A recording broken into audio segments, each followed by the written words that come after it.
Blue-haired cold shoddy ignored my bro completely in the hunter's base, thinking he's the worthless loser he really is. But when they got to the training room and she pointed the Fortnite gun at bro's mouth and told him to scram, he stood on business and dodged the shot with ease at a one-step distance, got close to the bitch and kicked her gun to make her miss again. Baby doll brought out some Kurapika chains and began trying to slash my boy while the hunter admin just observed. But, unfortunately for her, this loser is here to farm aura. Blondie baddie even went to her ears and just told her to forfeit. She had no chance against this white-ass boy. But this weirdo blonde hunter wouldn't let someone humiliate his e-girl like that. So he challenged our boy and began sniffing his neck from behind. This dude thinks he's Kahlua or something. But that whole show-off went for about 2 seconds. One dodge and a bomb to the plexus, the dude was folded. The testers and other hunters couldn't believe it. And now bitches are starting to trade sparkles for this dude. But see, this was unthinkable 1 month ago.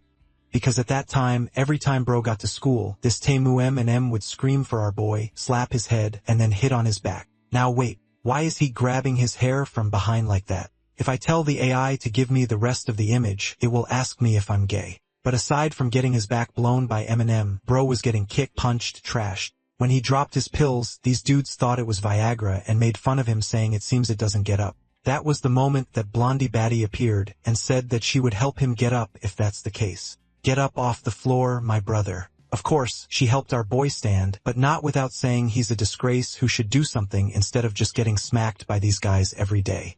What this Blondie doesn't know, though, is that soon enough he will clean her moisty dirty hole every day. I'm talking about her sink because he's helping her with the dishes and making sure the whole kitchen is pristine since they will be living together, and this girl will awaken some League of Legends of Harry powers with her 9 tails for grip handle on her back. But back to our boy getting home after getting beaten the whole day by M&M. He just hides himself in his room, and when his grandma asks, he just pretends he's fine. He sleeps. Cut to the next day. Grandma's making breakfast, and the protagonist sees his face is still completely wrecked. No way to hide it. Grandma's yelling, "Get up and go to school." He's trying to avoid eye contact, saying he's fine. He doesn't want to eat right now while hiding his face. She tells him to at least take a spoonful. But when he's about to answer, the doorbell rings. He goes to see what it is, and it looks like a delivery guy. Grandma asks who it is. He says it's a delivery. Then he runs off to the bathroom and leaves her there. The door opens, and Dry Mouth starts walking into the apartment, face to face with the 100-year-old grandma. And yep, it's him, the piranha mouth freak. Grandma doesn't look scared at all. She's totally calm. And then the creature suddenly goes from 0 to a 100 and lunges at her. While the idiot is showering peacefully, she falls to the floor still way too calm. Honestly, the monster has half its skull exposed and comes in swinging. Like, relax. What is this, Grandma? Hold on. She dodges and says she found him again. That one I did not expect. Plot twist. Grandma throws her hand to the side and pulls out these things, blood ropes, and immobilizes the creature. The thing walked right into a trap, thought it was hunting, and ended up being hunted, and Grandma tells it to stop looking for him. The creature is furious, trying to break free. Its arms get destroyed, more tentacles pop out up top, and it goes in for another attack. The whole living room is getting wrecked while the protagonist is in the shower wondering what those noises are. He's in there while Grandma keeps the creature pinned, telling it to stay still. He's thinking maybe he heard something wrong. While the fight keeps going, Grandma takes a whip-like hit and gets shoved back. The creature tries and tries, but in the end, she manages to pin it to the floor and finish it off. Meanwhile, the protagonist is still in the bathroom putting on makeup, king of looks maxing. Grandma doesn't even need that. Her wounds regenerate. At school, the protagonist is walking around exhausted, thinking he never told Grandma he lost his meds. In PE class, he got all weak and passed out on the floor. He woke up a long time later. It was already afternoon, and his head was pounding. He had this weird feeling like he'd had some strange dreams, and his phone rang. It was Grandma, worried, saying they were going to move again. She knows he doesn't like it, but unfortunately, they'd have to go through it again. The story says the reason he's always the isolated kid is because he keeps moving, so he never makes friends, and because he has no friends, he gets beaten up. And then it's the same bullying cycle. Nice, right? To make a good protagonist, you need bullying. The downside is you get the protagonist while he's starving, has no friends, and has been like this since he was a teenager without a single real friendship.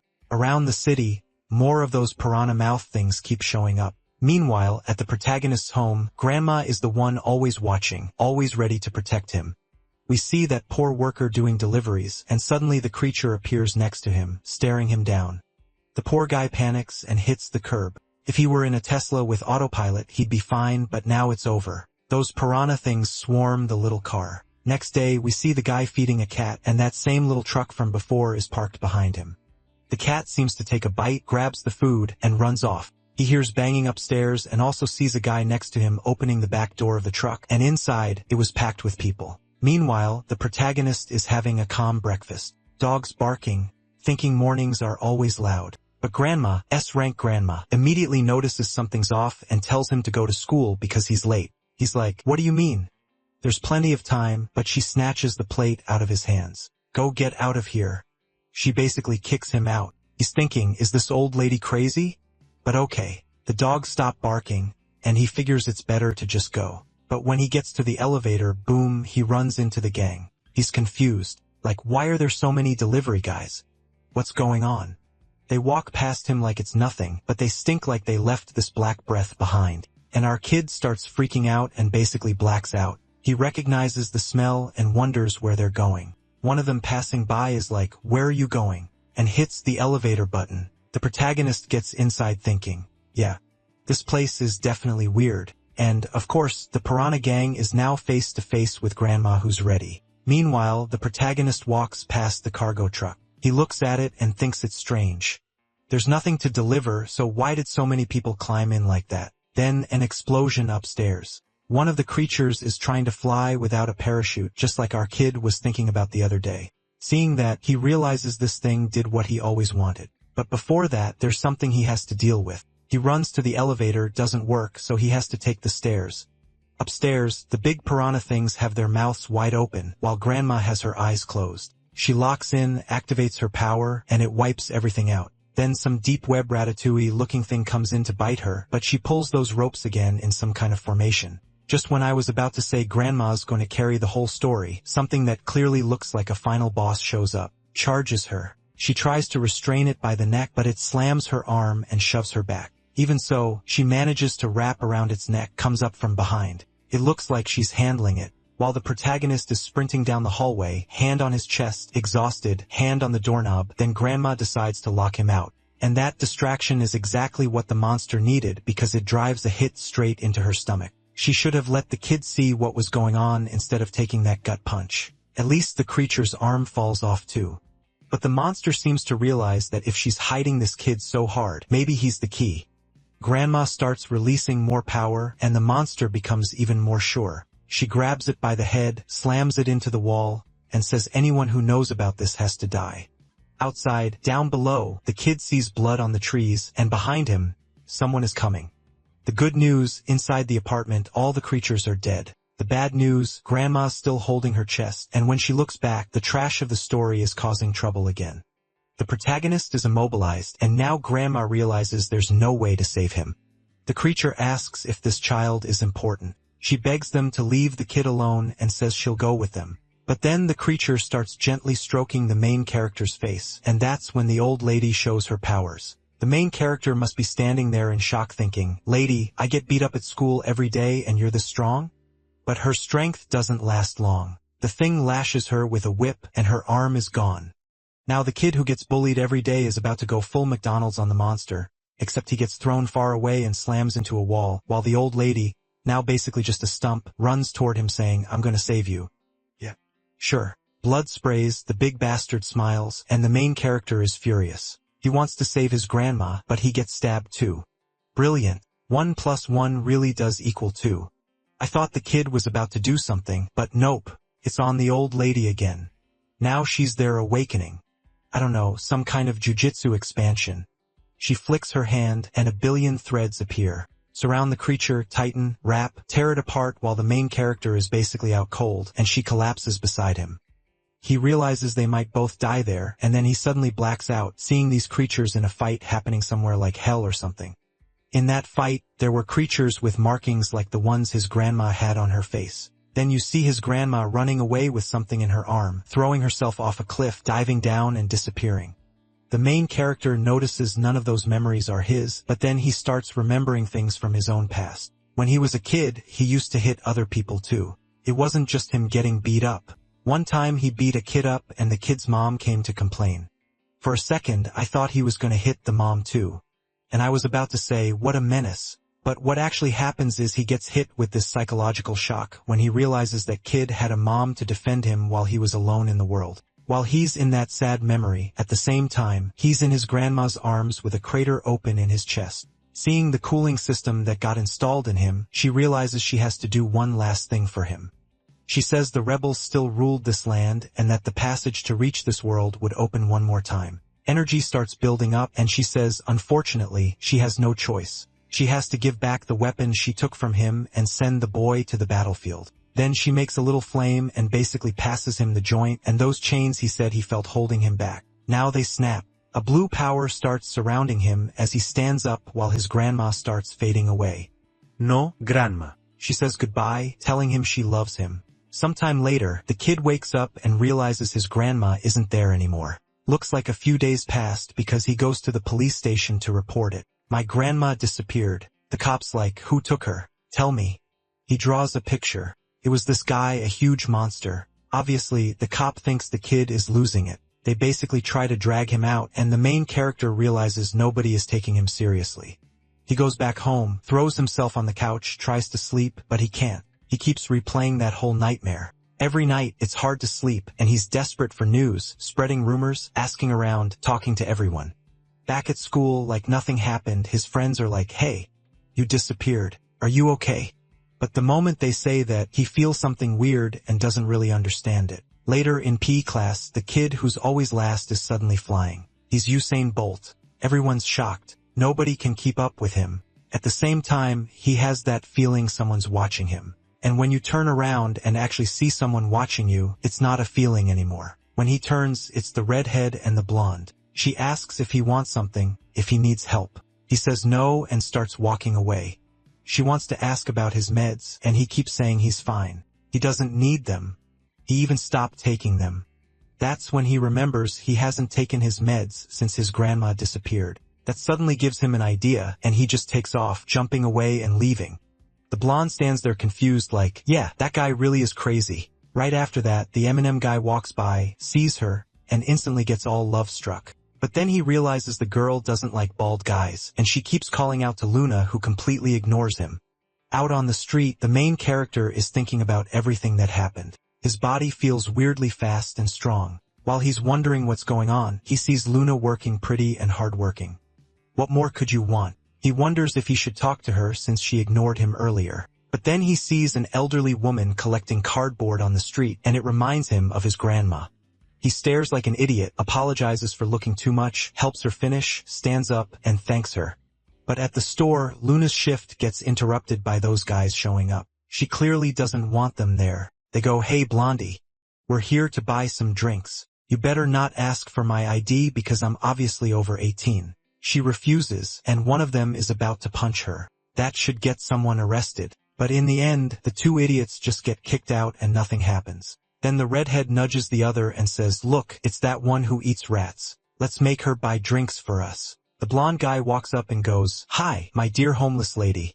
We want you to buy us some drinks. You can keep. Before he can finish, she snaps at them and tells them to get lost. They get mad. She refused, starts stepping on her cardboard, smacking money against her head. The main character sees it, remembers his grandma, and he's not having it. He pulls the old woman away and tells her to leave, and, of course, now it's on him, which is perfect because we need him to throw his first punch already. The guys get in his face. What? Is she your grandma, you idiot? He hates it. While they laugh at him getting mad, one of them grabs him by the neck and slams him into the wall, tells the redhead to keep watch because he's gonna beat this kid up, and the main character gets beat up. I thought he was about to have his big turning point, but not yet. Then you see him cracking, like his patience finally snapping. He grabs the guy's shoe and yanks his heel. The guy screams and the redhead hears it and comes running, trying to help his friend who's already wrecked against the wall. The main character is staring with his eyes glowing, then suddenly he runs off like a maniac. He's asking himself what's happening to him. Later, he's in the park remembering everything, that hole in his chest. He starts realizing maybe all of it was real. But how is that possible if he's still alive? And why does he feel like he got stronger? No answers because it's the next day. The redhead is in his class. He recognizes the main character and goes, you idiot. My friend's hurt because of you. Are you crazy touching my friend? The main character still apologizes, saying he was confused. Meanwhile, his friend is like, what is this? He hit the guy. The redhead says it looks like the main character wants to die. But Jun Young, the main character's friend, tells the redhead to be patient. He's going through a hard time. Big mistake, because now it's going to fall on him. When the redhead steps forward, the main character calls out and gives him that main character stare. The guy feels the pressure. Just one look, full Sung Jin Woo energy. The redhead completely folds and walks away without saying anything. His friend thinks Ronan is acting weird, like he's never seen him act before. Later at night, someone's walking their dog, and the dog suddenly gets angry, barking like crazy. But one look from the main character, and even the dog shuts up. The kid is out on a night walk, goes to an abandoned building, walks in, thinking everything is suspicious. The suspicious one is him, wandering around at midnight in an abandoned place, climbing up what? Is he gonna try flying without a parachute again? Not today. He's just feeling the night air. He sees a metal bar and thinks, damn, can I even move this? He puts all his strength into it and can't. He's relieved. Thank God I couldn't. If I could, that would mean something's wrong with me. Then he looks back and sees he left the thing completely bent to prove to himself he really has some new kind of insanity going on. He tries again, puts in all his strength, and for someone who couldn't do it, he suddenly lifts it with one hand. That's it. He realizes he's the protagonist now. Next day, the blonde guy whose leg he squeezed shows up limping. Everyone looks. Look at him walking like that now. He sits down without saying anything. The redhead asks, why are you limping? Was it from that night? The blonde doesn't answer, just looks at the main character staring off into the distance. The redhead yells, answer me. What happened? The blonde tells him to shut up because the kid will hear them. The redhead doesn't get it. What? Are you scared of that loser? The blonde tells him to stop annoying him, grabs his books, and starts studying like he doesn't want to provoke the main character. The redhead just keeps remembering that look he got and stays quiet. Later at lunch, everyone's eating when the M&M guy comes over saying the boys have way too much food. How about sharing with a friend? He sits down and he actually brought more than them. The blonde is drooling, wanting everything he has, then looks to the side and sees the goddess Luna walking by. He tells her, sit here with us. Come on, eat with us. I'll give you some of my chicken. She walks past without answering. He realizes every time he gets completely ignored by her. And Luna, she's not a dog, but she's got a sharp nose. The main character barely awakened, and she already wants to stick close to him. She sits down after ignoring the other guy who's now angrily chewing his food. Clearly, this isn't going to end well for the main character. He gets slammed into a wall, and they demand to know how that idiot broke the blonde guy's leg. And really, he's pressuring the blonde, punching the wall and everything, forcing him to explain what the hell the story is. Then that girl gets involved again. She pokes at them and says they're hesitating to go mess with the main character now. Before, they loved beating him up. Now they're scared. Eminem tries to keep it light, says her joke is funny, but she crosses her arms and says he really does look scared. He hesitates and says there's no way he'd be scared of that loser. She steps closer and says she can smell fear. He's basically panicking. For some reason, she clearly wants him to go fight the main character. It's obvious. Then it looks like she messages the main character telling him to go to the back gate after school or he'll be bullied forever. The main character doesn't really get it. The only obvious thing is there's about to be a fight. Looks like the whole school is going to find out they want to humiliate him in public. Eminem is already stretching and everyone wants to watch. He steps up face to face and tells the main character not to make it boring and to hold out for a bit. But the future Sung Jin Woo is furious, fist clenched. People around them are saying it'll be funny to see him get beat up today. And the idiot Eminem wants to show off since everyone's watching, so he says, listen up, this guy is pathetic. That's why I'm going to let him hit first, just so you can see it won't make any difference. John Young and the blonde guy realized that was a terrible idea. Eminem looks at the main character and goes, so, are you gonna punch me or what? Making faces, showing off his ugly gums. Then he gets blasted before he can say anything else and drops to the ground. Teeth go flying and everyone's staring with their mouths open, while the blonde guy is thinking, yeah, obviously. The guy goes sailing like he floated and lands way off in the distance. Yeah. But the main guy isn't done. Not even close. He grabs him by the neck and forces him to stand up like we're just getting started. Right then, everybody got chills. The main guy is staring him down, eyes locked in, hands smeared with blood, and the other dude is completely wrecked. He steps in real close for some reason while the guy's trying to say he needs help, but nothing comes out. Meanwhile, that blonde girl, the troublemaker who started all this, was just up there watching. This was exactly what she wanted. Yeah, you little menace. Later that night, the kid's heading home when out of nowhere someone throws a backpack at him. It's his only friend who suddenly wants to be a real friend now, like he's not embarrassed to talk to him anymore. He's super curious, trying to figure out what happened, why he's acting like this, what changed so much, but the main guy just says it's nothing. Still, it gets in his head, and those thoughts distract him because it's obvious someone's watching him the whole way home. He gets there calmly, turns on the light like it's no big deal, and then holy crap, he looks up and there's a flying cockroach. I thought it was about to lunge right away, but the thing's smart. Just waiting. The main guy throws a plate straight into its jaw. The thing tried to set a trap for the hunter, but, of course, it immediately charges. He dodges, grabs its arm, and twists. Brutal. Snaps it clean in half. No merci. The kid's ice cold, already ripped the arm off, and the poor creature freaks out and tries to run outside. The main guy comes down from above, stepping across the air conditioners, and kicks it so hard it explodes on the ground. But when he gets down there, there's only blood. The creature's still trying to escape, wondering what the hell this is, why this human is so strong. But the kid's already leveled up. He's right there beside it, staring it down. Suddenly, big chunk of wood comes flying at him.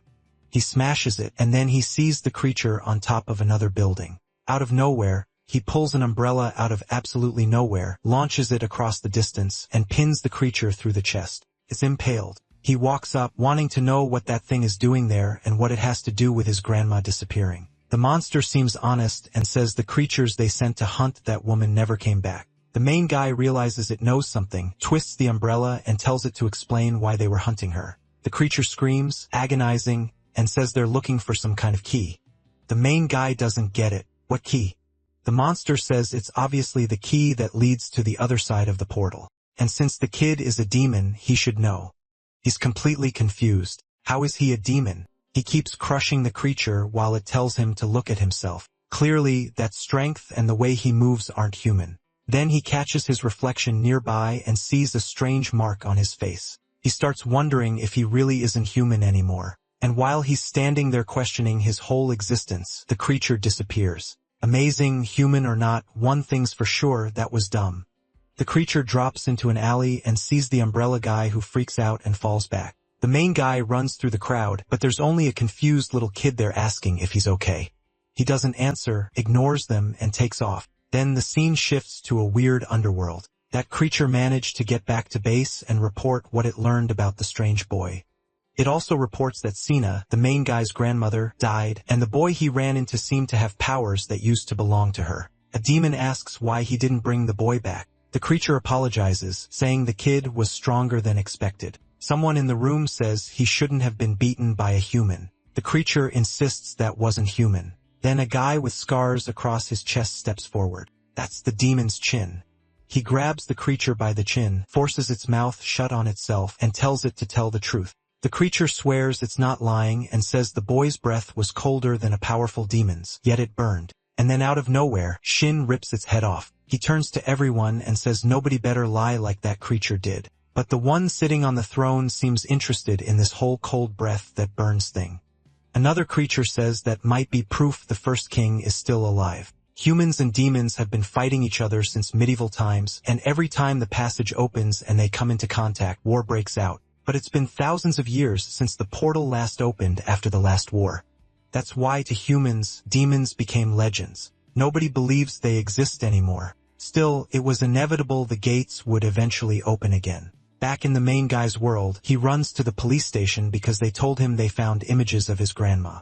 He looks and it really is her. But how is that possible? In theory, her body got pierced. We saw her disintegrate right in front of us, so it makes no sense. He asks where it was, and the police say it was at the place where people buy medicine. Immediately, he remembers his grandma used to give him those meds, and he takes off running. On the way, he thinks if she bought those meds all the time, she probably had a supplier. If he finds the supplier, maybe he'll find out where she ended up. After searching around, he spots a guy who looks totally not suspicious at all. With glasses sitting on his head, the guy turns around and asks who he is. The main guy just says his grandma's name, and the guy tells him to wait there. And like an idiot, he waits. Waits so long, he realizes the guy played him and left while he stood there. So he sprints after him and catches him mid-escape. But the kid's basically using demon cheat codes now. One step on a wall and he's already face to face. The guy goes to kick him out of nowhere, but the kid doesn't want to fight and they end up squared up. The guy asks who he really is. Main guy shows the little bottle and says he's Santa's grandson, the one who bought medicine here. Then the guy starts explaining what the medicine does. It's a drug with a ton of side effects that blocks demonic strength. Creatures who escape the underworld and want to blend in with humans take it so nobody notices. And the old guy seems to know something because he wonders if this is the kid the old woman brought. The main guy asks him to tell his grandma's story. The guy says she was one of the greatest warriors among the demons, part of some royal guard that served a certain empress. But the king's younger brother, a guy named Kuan, decided to build an army to invade the palace and destroyed everything. In the end, thousands of demons, humans, and others died. Only a few survived, and the ones who made it out alive hid in the human realm, and his grandma was probably one of them, along with many others still hiding out. On top of that, the guy knows she had something everyone was hunting. The older guy asks what happened to her for him to come all the way there, and the main guy hesitates before admitting she passed away. A little later, the kid's a mess on top of a building, looking down, wondering if he'll be able to kill the demons who took his grandma from him. Big power comes with big responsibility. Meanwhile, in the demon world, they're searching for survivors. They want to cross the so-called passage of death, and the name alone tells you the odds of making it out alive aren't great. But what they really want is the key, probably the key that connects their world to ours. A black-haired guy says he's sure Sana must have left it with her former child, and that gray-haired guy is the great demon king, saying that child is the biggest opportunity they've ever had. Back with the kid, he's going through his grandma's belongings. It's a heavy moment. He finds a photo of the two of them, grandma with that goofy little smile. He puts it away. Then it's time for the usual school stuff, getting bullied, beating up the tough guys. But wait, when he gets to school, the girls are all hyped up saying hi to him. He's standing there confused, like, what is going on? When his friend comes to greet him, suddenly everyone's talking to him now. You know that saying, a woman who's too pretty is worse than a demon, and that cursed blonde girl definitely lives up to it. She tells him she wants to meet after class. He asks why, but Junin cuts in and says he's going to meet her. Yes, he is. He's not running away.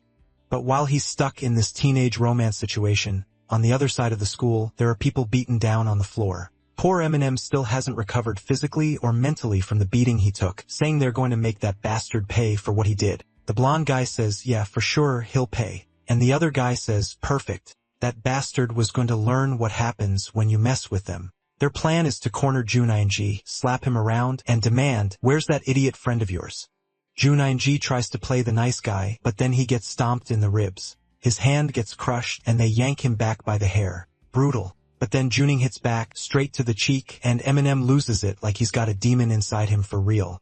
He throws Junin into the wall. A while later, the main guy is in class thinking about all this demon insanity when he notices, wait, where's the guy who sits in that desk? And the bullies aren't here either. They're definitely beating him up. When he goes out to find his friend, boom, he runs into him all messed up. June tries to act tough. Nah, it didn't even hurt. You're crazy. They beat me up. I cried. I stumbled back here, but I'm fine. The main guy hates hearing that. He stands up and asks where they are. But Jun Young, like the love interest in a romance movie, goes, no, you don't need to get revenge for me. It's fine. You don't have to solve everything with violence. The main guy just watches, knowing Jun Young says that, but he's probably sick of getting beaten up just like the main guy used to be. At the end of class, the skirt-wearing demon girl comes up to him, but he's using that reverse strategy that always works. The more he ignores her, the more interested she gets. But then there's this trio of school idiots walking home. When some hooded guys stare them down, they're confused, not sure what's happening. Next thing you know, they're getting dragged toward an alley, called over to some dark doorway.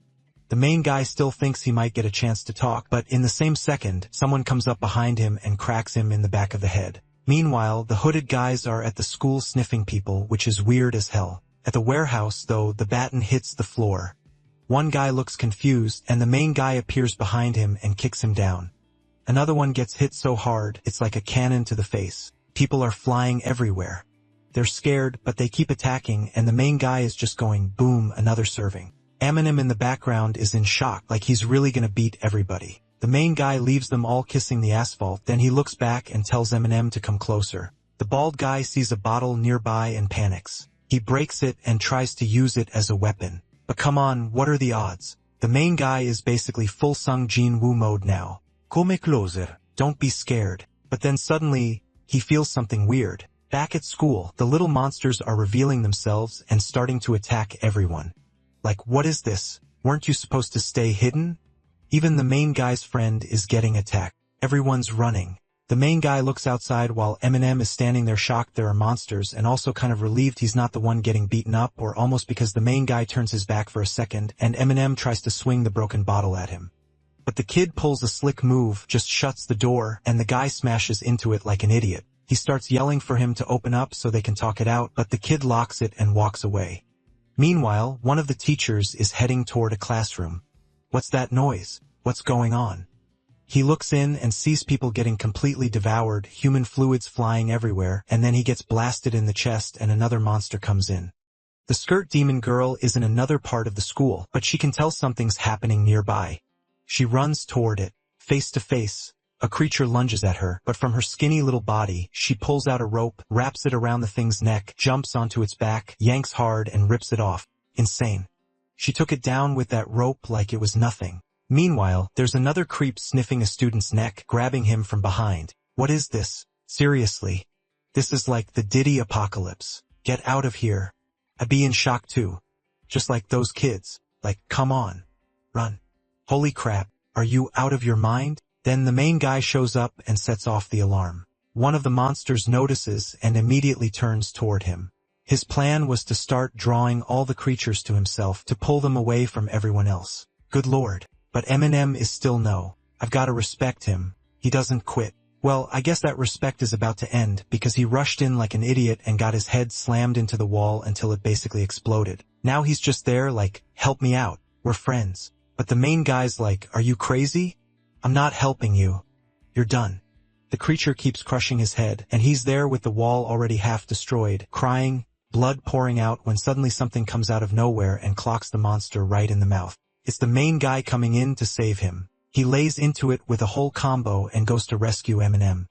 And honestly, this would have been the perfect moment to finish it off. The demon starts falling apart and Eminem glances to the side, realizing the distance between them is insane.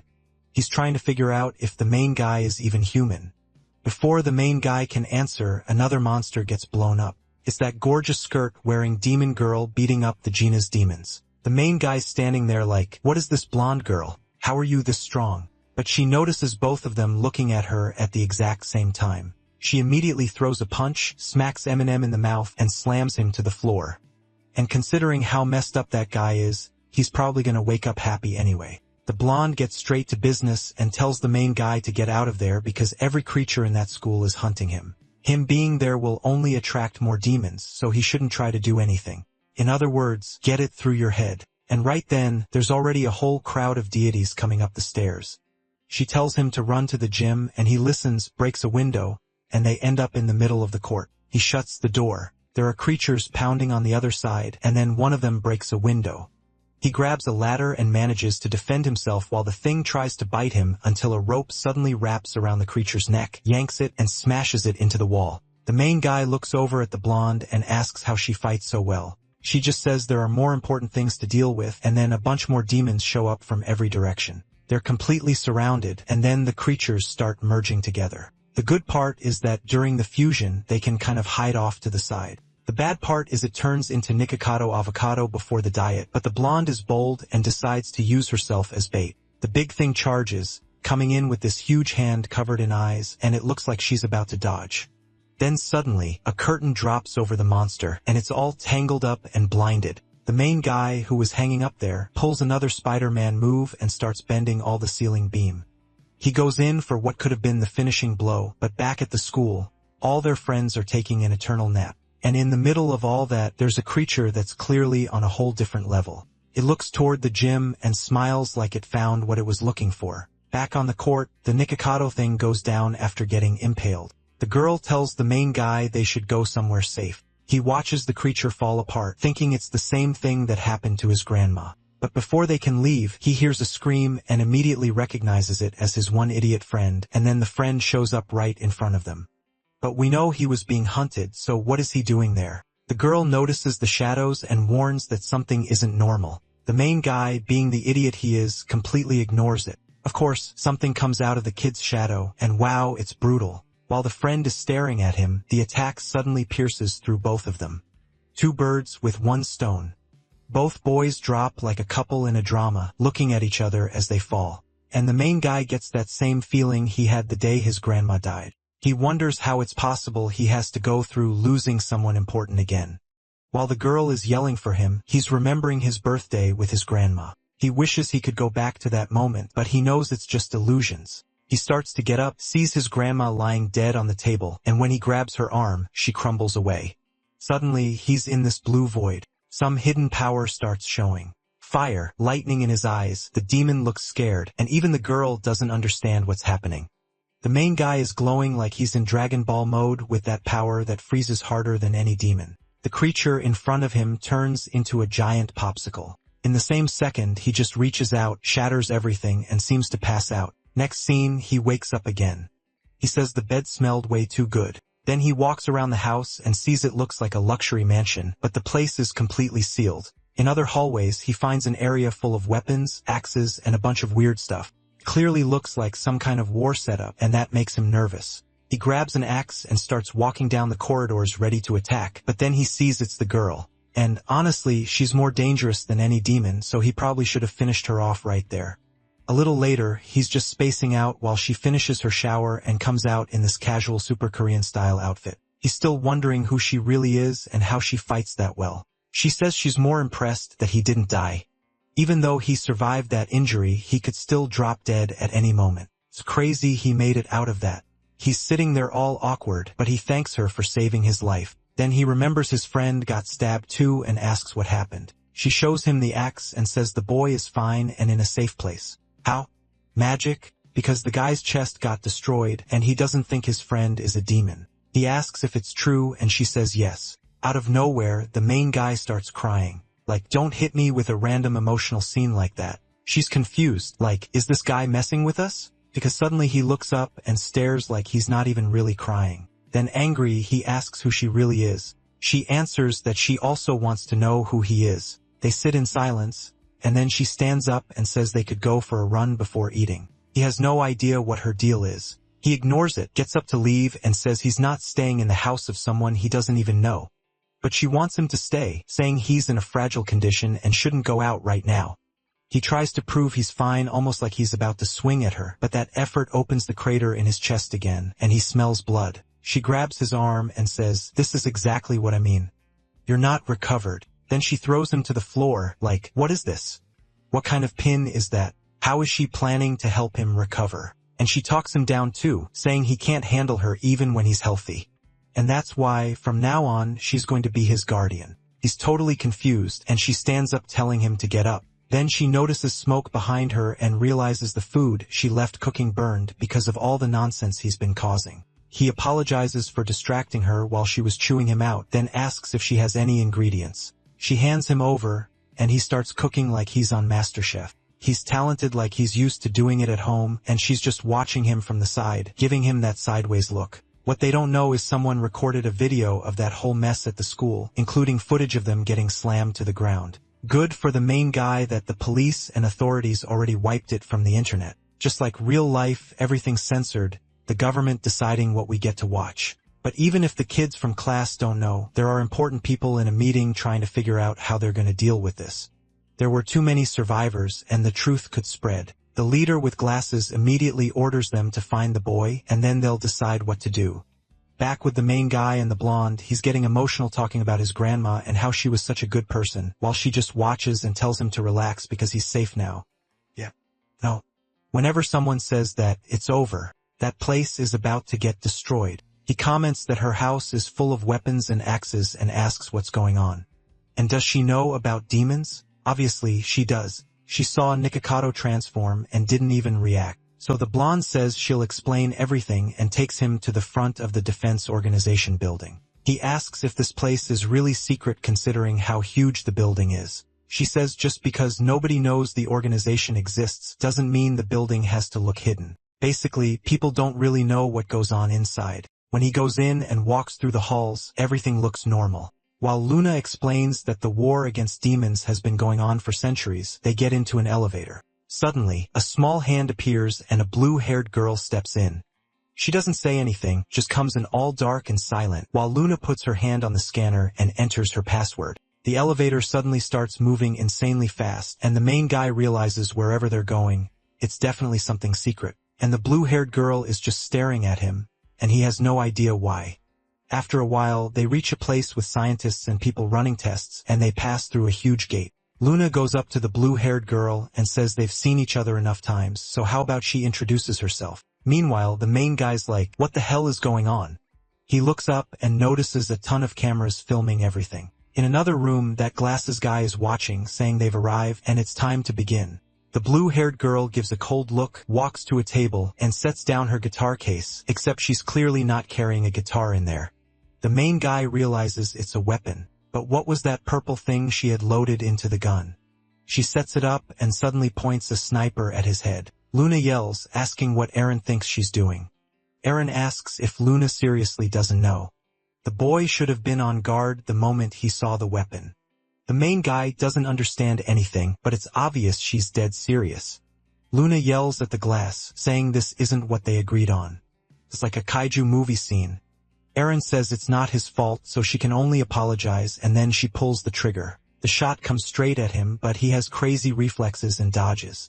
It was just a test because the old guy upstairs said he passed the speed test. Eren doesn't like that and fires 2 more shots, but he closes the distance before she can shoot again, showing how flexible he is. One shot blows up the ceiling, and it's clear if that hits him, it'll leave a crater in his body. But since he already survived 2, it doesn't seem like his biggest worry. The smoke makes him back off, and out of it come 2 weapons that almost take his head off. He realizes it's like an axe blade tip connected to a chain, but he's trying to understand why he's being attacked out of nowhere. He doesn't have time to figure it out. She keeps the combo going, and all he can do is dodge. While he's almost dying, the old guy is watching, saying the boy's defense is impressive. But why isn't he attacking? Eren fires 2 more right as he jumps and comes in to hit him from behind. But she does something. One blade hits the other and changes the trajectory.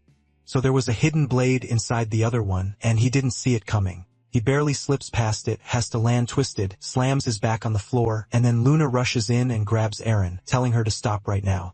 She warns that if Eren attacks him again, she won't just stand there. Then someone in the room says the test is over. Eren pulls her arm away from Luna and walks out, while the main guy is left confused, but you can see her hand is injured. A little later, the main guy meets the old man who asks why he didn't fight. Is he trying to hide his strength? The main guy doesn't answer, while Luna says that test was way too intense. Why did they attack him like that without warning? The old man says it was just a test to measure the boy's physical abilities. Luna says he's still recovering, but the main guy answers that he preferred to just dodge for now. Otherwise, that girl was going to get hurt. Hey, calm down, Sung Jin Woo. Now you want to farm aura after doing absolutely nothing? Even the old guy says he's underestimating the girl, and he can be sure she didn't go all out either. I mean, it should be obvious, but he must have realized he's become a target for demons and monsters. And from the records they have, it hasn't been long since he awakened his abilities. The protagonist says, yeah, it really hasn't been that long. Then the guy explains that lately the creatures have been more and more determined to cross into this dimension. Their plan is to get rid of all ability users first, like Eren, like Luna, like him, because people like them are the biggest obstacle to them taking over humanity. So the kid can't just stand around doing nothing. The old man says that the protagonist doesn't answer, and Luna kind of steps in to tell the old man, you can't dump that responsibility on him. But the guy cuts her off and says he needs to remember that if they do nothing, the world is going to be destroyed. And besides, they provide weapons, training, and any support they can. On the other hand, if he wants to receive those things too, he'll have to prove his worth face to face with the old man. The moment he says that, a woman appears on the monitor, saying there's something really important the captain needs to see. He straightens his suit and leaves, saying he'll explain the rest later. Then out of nowhere, the protagonist asks if all the demons had to die. The old man answers that coexistence has already failed for countless years. Yes. Every single one of them needs to disappear from this world. Seeing change, the protagonist is walking with Luna, noticing that after all that, she seems kind of down. Up ahead, they see Eren, 19 years old. Thank goodness nobody's going to jail today. Then he asked if Luna is like that girl, like those human fighters. She explains that, yes, since she was very young, she's been coming to this place to develop her combat skills, but he should know that Idaren is not someone to mess with. The protagonist says Luna's the same, remembering her house full of weapons, but she says no when he sees her fight for real, then he'll understand. And she tells him that if it were her, she'd refuse the offer they're making him. He says he seriously doubts that. They're in the middle of that pointless back and forth when someone rushes by with a stretcher, panicking, yelling to check the heartbeat and vital signs. That grabs the protagonist's attention, and he starts wondering who that person is and why he feels like he knows them. But then the scene completely shifts to the demon realm, where a human is practicing techniques, gripping a huge red sword, fire in his hand, a slash, a mountain getting destroyed. Someone approaches and says they heard that once again nobody came back. The guy kneels and says, yes, that's true, but they still have some soldiers available. They don't need to rush. Their time will come. That's for sure. The demon master replies to Chun that he doesn't understand. They don't have all the time in the world either. Soon, the entrance will open and they need to be ready. Next chapter, there's a human in a little shop. It's the potion seller, and he says he was looking for the boy. The protagonist comes closer and says that, unfortunately, he moved out of the area. The old man immediately asks if he wants that potion. The protagonist says yes, but at the same time, does he also want his demon side to be discovered? Wait. So he wants to use demon powers without his demon identity being revealed. The old man explains that the only way to do that is to learn how to control that energy inside him. First, he has to be able to control his outward appearance. The protagonist says he'll do anything to learn, but the old man tells him to wait. He lowers his hood and warns him this isn't something you learn in a day. Takes a long time, but if he's really willing, he should come every day at dusk and he'll help him. Back at school, they're talking about how the academy area that got destroyed has been rebuilt. Also, everyone thinks it's weird because all the internet videos disappeared. Yeah. Government censorship. Looks like school doesn't matter anymore because after that, we're already back with the protagonist leaving the blonde girl's house. She's bossy, is always trying to control his life, wanting to know where he's going. He answers that he's going somewhere. She stands up and tells him to think carefully about where he's going because he needs to remember he's being hunted. But he says he's sick of just staying there. Thanks her for worrying, but he's leaving anyway. She stares at him and says she doesn't care. He can do whatever he wants. Now we're outside with the old man who tells him to follow.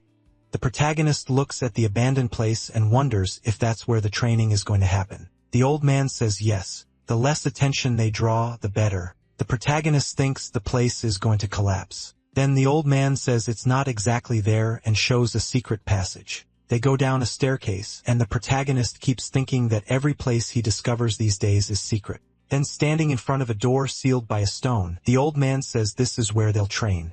He thought the old man would just punch the stone until it broke, but no. The guy activates an aura, draws some pentagrams or whatever, and the place opens. Seriously, old man.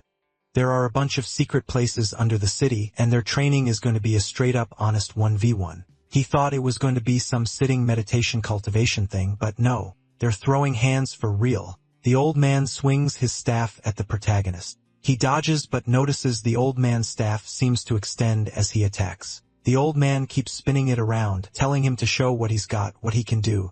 The protagonist locks in, dodges again with a jump, and the old man is impressed. He actually has good reflexes. So now it's a real fight, clean and direct. But the old man realizes there's something strange about him. Unless he's angry, he doesn't seem to have any intention of attacking. But someone who's afraid to hit will never become a warrior. He's going to teach him that today. He rushes in again with a combo.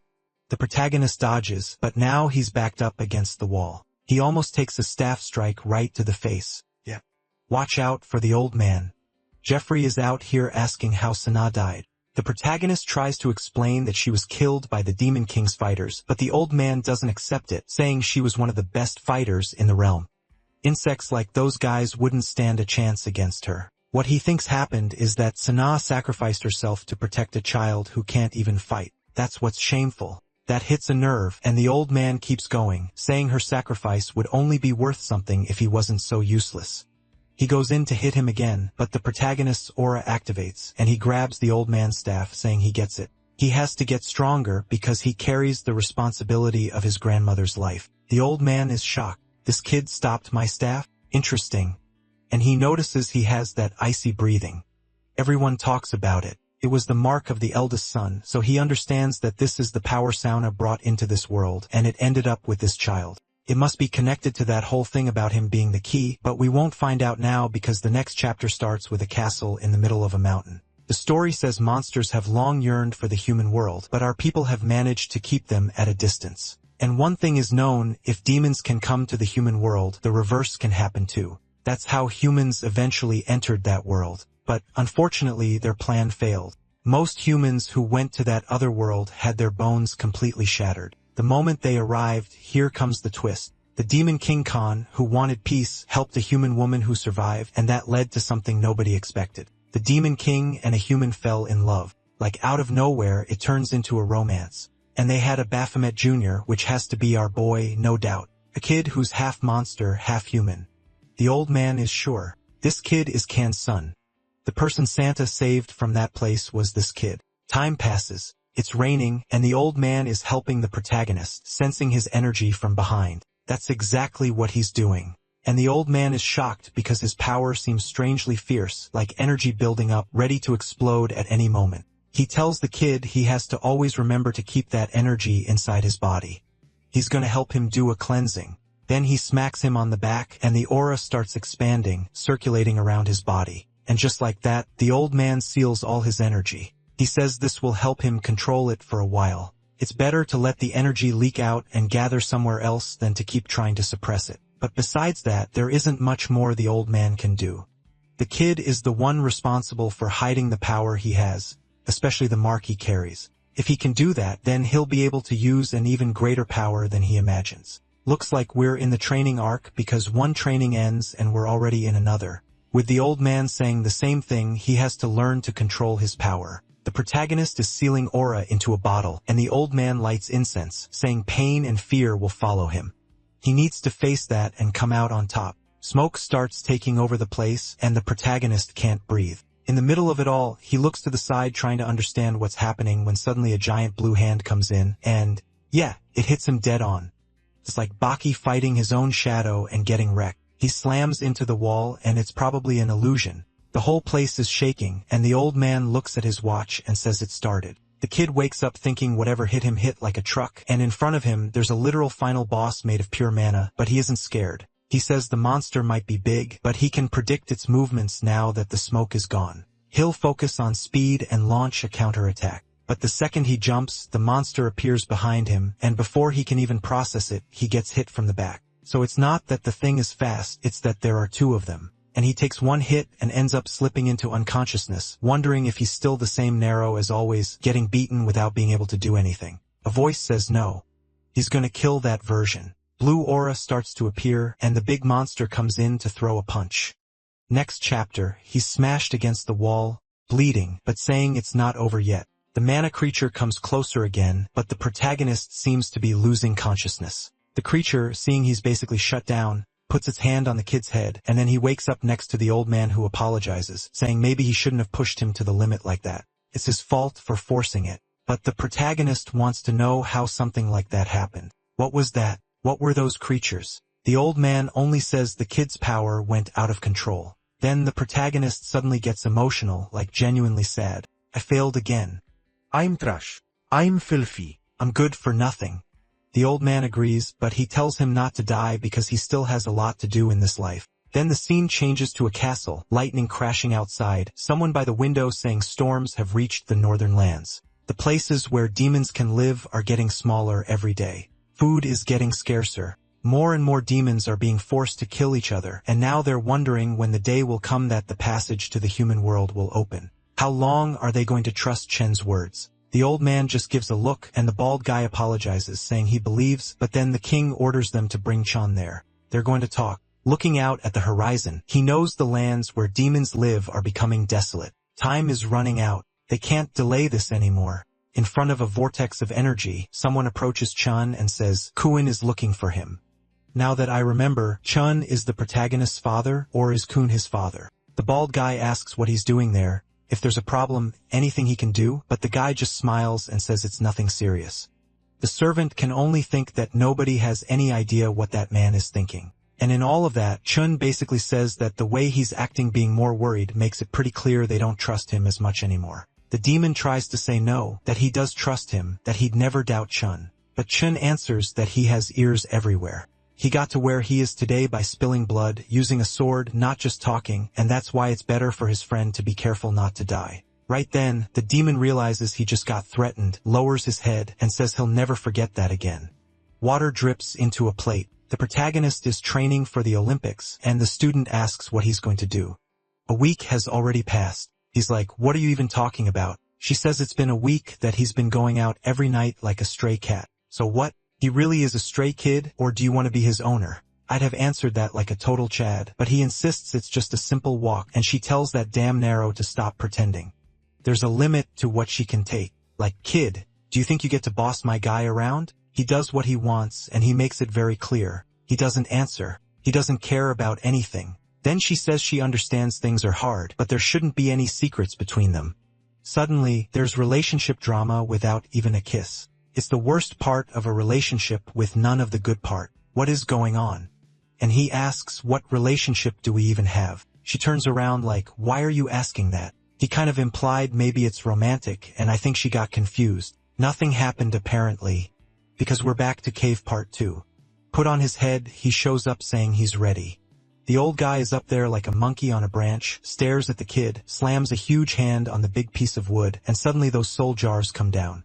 He tells the kid to remember that everything he sees there is made through his power. This test is to make sure he won't lose his mind when he's using that power. Then a blue punch comes flying in from the side of the protagonist, disappears, and is already behind the creature. While he's in the air, the old guy is in his ear yelling at him to control that power, thinking it's insane that in just 1 week he's already evolved this much.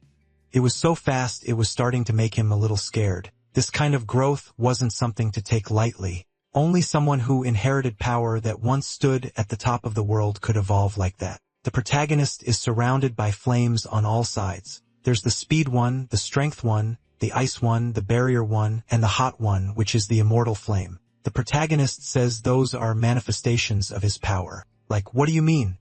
Explain that properly. But he warns that he's there to destroy them all and dominate them. The immortal one is there with her arms stretched out, sending a flame his way while he takes a quick breath. In the same second, he rushes straight at her at full speed, saying he has to end this to get stronger. Weirdly, he throws a punch, and the creature seems to fall apart. Except no, he actually opened a hole, and the monster comes in with a hand on his face and says it found him. Then an explosion goes straight into his mouth, and the protagonist gets completely scorched. Even though the creature wasn't dying, he knew there had to be a solution, and he was going to find it. The problem is that any slip-up gets him blown up, which drains his energy. The big monster throws another slash toward him. It's like a whip crack that echoes through the whole room. He gets knocked far away and realizes this thing is attacking like it really wants to kill him. But that doesn't make him hesitate. It just makes him want even more to survive this test. He slams the creature, and the old man notices the rhythm is changing. The kid really is starting to control that power. The monster swings its huge arm forward, and a crystal storm comes at him, and he puts his hand down to the ground. He makes that barrier Gon vs. Ahsoka style. Then he kicks and breaks everything. Now all that's missing is him hiding among the rocks, popping out from the side, and punching someone in the face. Oh my god, this is straight up Hunter x Hunter fan behavior. He lands a clean hit on Hisoka's face, except not really. And then he notices the creature's crown looks like it's separated from the body, which seems to be the sign that this power became his. He's finally starting to understand what the old man meant about controlling the power and making it his. He punches the ground again, and at the same time, there's another creature coming in to hammer him from behind. But then the flames, while also being ice, start expanding in every direction. When the smoke clears, he's standing in the middle of the arena, rising up and looking at his hand. Did the fire go out, or did the ice go out? No idea. But his eyes shut off too, and the old man looks shocked seeing the entire place taken over by the effect of his power. He's impressed the kid actually pulled it off. Next chapter starts talking about morning training. All the windows and exits were closed. The goal was to find the shortest route. Luna is there focusing, clapping her hands, glances to the side, and sees the other girl super skinny like a stick. The grandma says the time limit is 60 seconds, and everyone should avoid causing any damage or killing. Luna gets into position. The two are side by side. The start is given and they take off immediately, both going first. Luna looks like she wants to chat while looking at her friend next to her. They get to the wall, both jump and start climbing. The clueless blonde stops again to talk, saying she got there faster, but the other one is already pulling a move and launching herself upward. Luna realizes the girl isn't going to give up. Meanwhile, downstairs, there's another girl with pink hair, saying this is easy for her. Until the camera announces that no tools like that can be used, the two are competing, and the guys below are impressed, saying they're exceptional. Even better, they see each other as rivals, but the old man wants to know what about that boy from before. Where is he? The guy with glasses finally gets his name revealed. He's the M1 leader, Jae-hyuk, and Sulwa says there's something they need to see.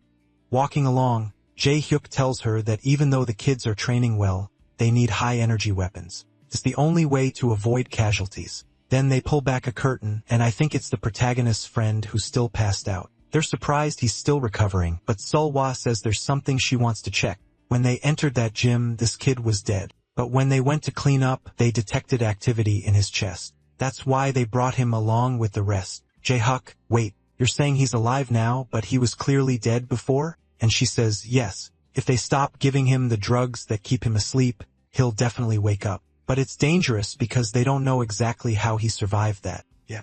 I also thought it was weird he lived after having a crater in his chest. I didn't say anything, but okay. And look, his finger is moving. Is he hearing everything? Another day passes, and our protagonist, as always, goes out at dawn, leaving his wife at home.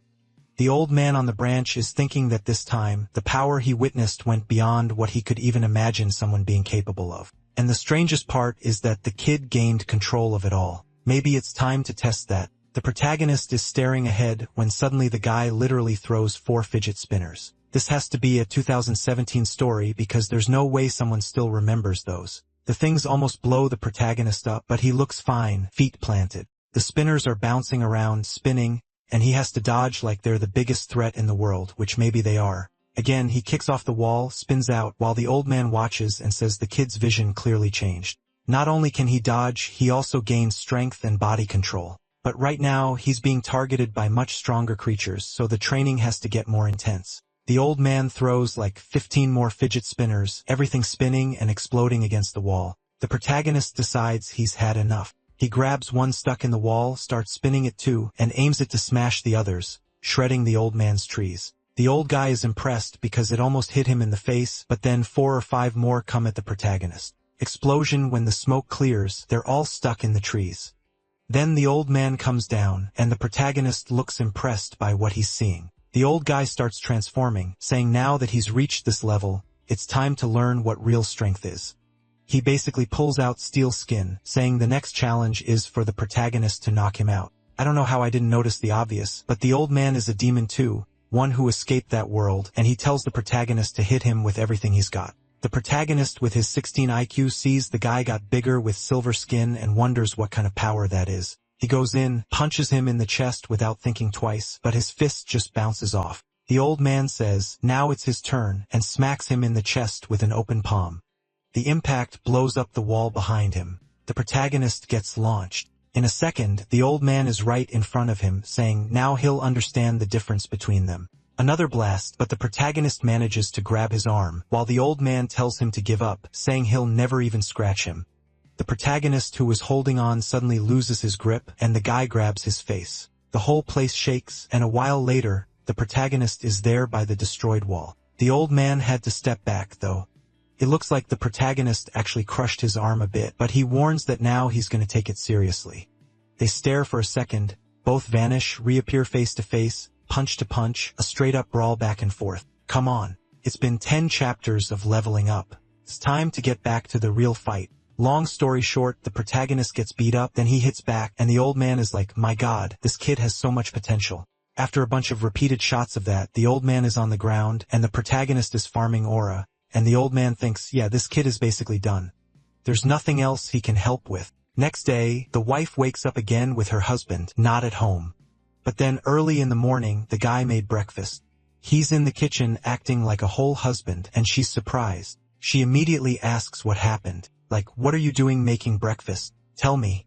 He says he's been kind of tired these days because of something. She says that's obvious because whatever he's doing, he's going out every night, but he's free to do what he wants. She just wishes he'd value the fact that she worries about him. The protagonist asks, "Wait, you were worried?" She gets embarrassed that she let it slip and says, No, she wasn't worried. It's just that she's worried she'll be affected if something happens to him. He gets awkward and just apologizes for putting her in that situation.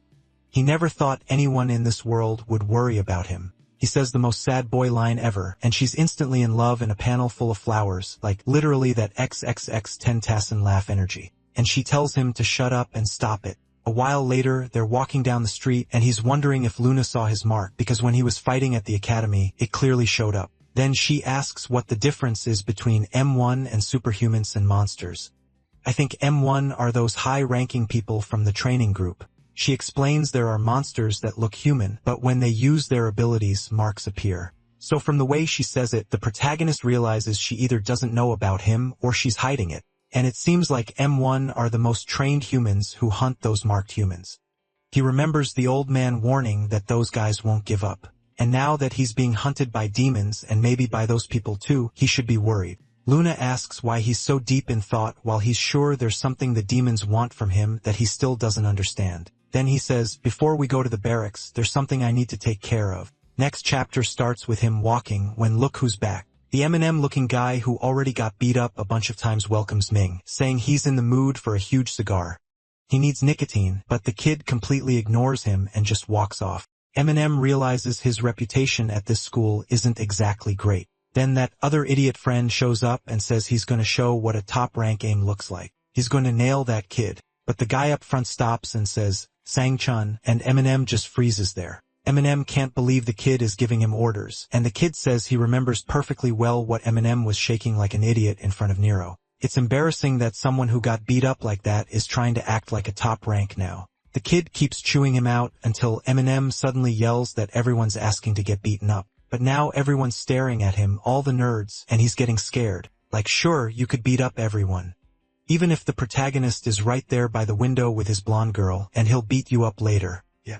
There's no way around it, kid. You should probably just give up. The protagonist is in full superhero drama mode, looking at his friends and saying, "Wow, I'll never be able to live such a peaceful life again." Yeah. Right? Like, you're not doing just fine with that blonde girl going everywhere together. Anyway, now we're heading to his old place, his apartment. Luna thinks it's dangerous, but he ignores that and asks if that's where she used to work. She says yes. She worked there for a little while, but it's nothing special. The only thing that ever happened there was that sometimes some entitled students would show up trying to buy cigarettes. Nothing else. The protagonist knows the M1 organization provides financial support. So why was she working here? Was it to keep an eye on him, or was something else going on? Cut to the protagonist arriving at the old apartment. He looks around, nothing unusual. Luna asks why he's standing there like an idiot. He says it's nothing. He's just remembering the old days, and besides, he's there to find something specific. They stare at a door, and the scene cuts to a bunch of open boxes. The protagonist is trying to find whatever it was the demons were looking for. That's with his grandma. Yeah, kid, you need to figure out that the thing is you.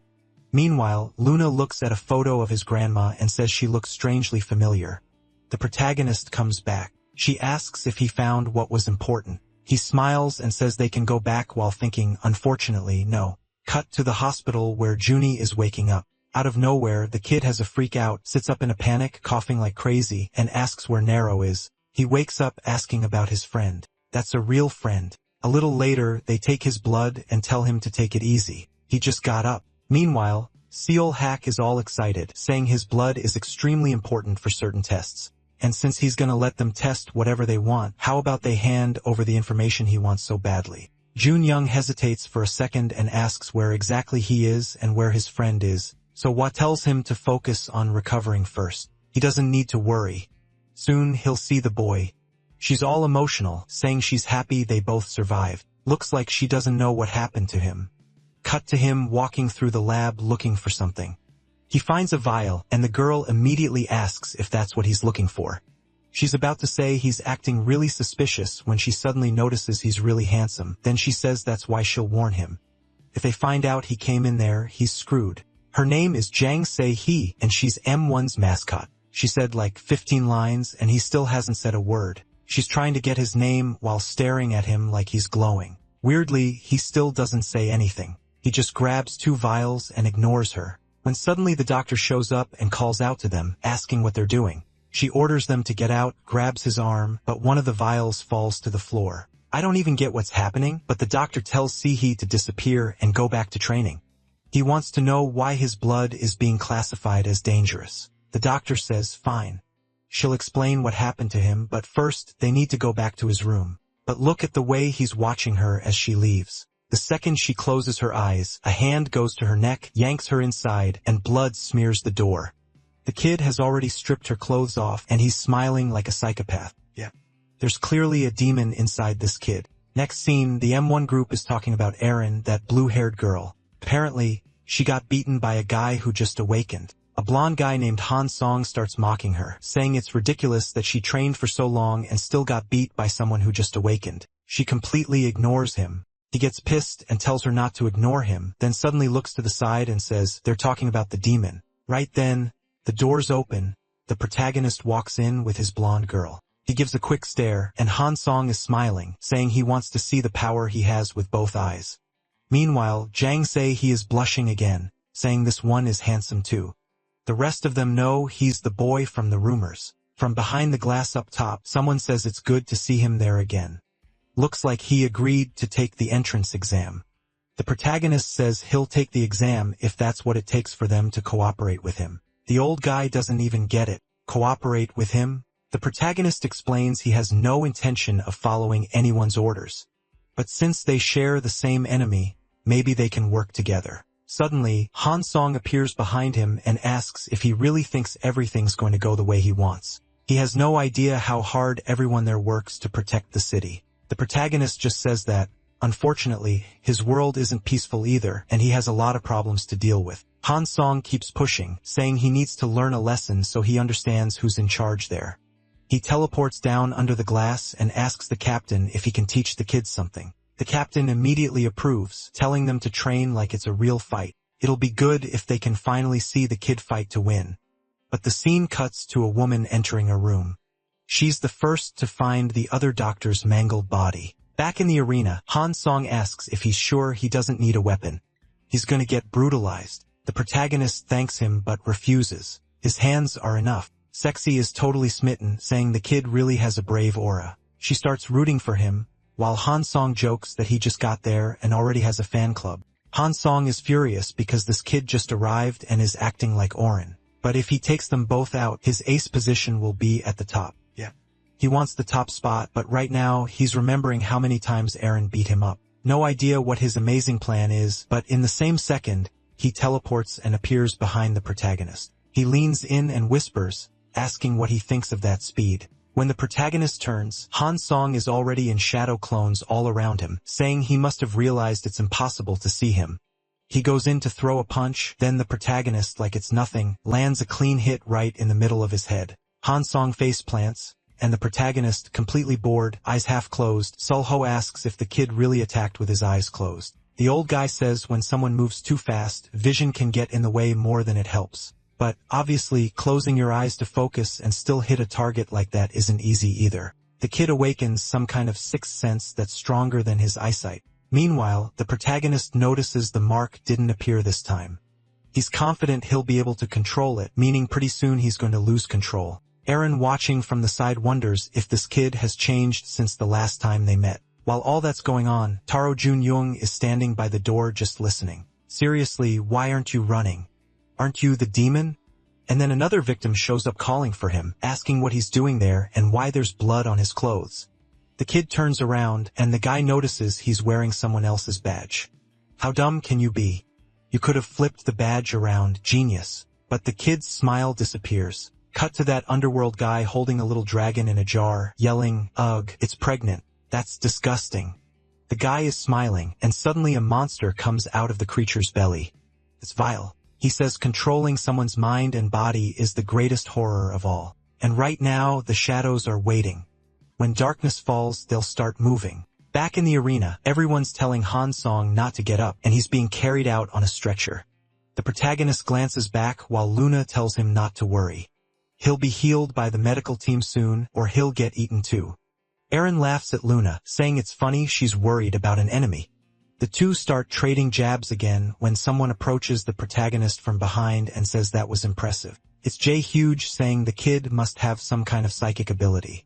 If he goes through their systematic training before he can finish, an intruder alert starts blaring. Everyone panics. That should be impossible because the security at the entrance is insane. In theory, there shouldn't be any monster inside. Nero wonders if some kind of creature actually followed him in. The base leader yells for everyone to take combat positions. The protagonist says he can join the fight too. But the guy asks him to help evacuate all the civilians because his presence would just get in the way. People wouldn't be able to act freely since he's not part of the team. Luna says it's best to take him outside the base since he doesn't have an entry-exit record and she'll have to help him. Meanwhile, Sihi is yelling that she'll take the handsome guy. In the chaos, Sihi calls for the boss, saying they need urgent help, and the guy rushes out. Sihi clings to the protagonist and tells him not to worry. She'll protect him. Everyone's running around trying to figure out who triggered the alarms.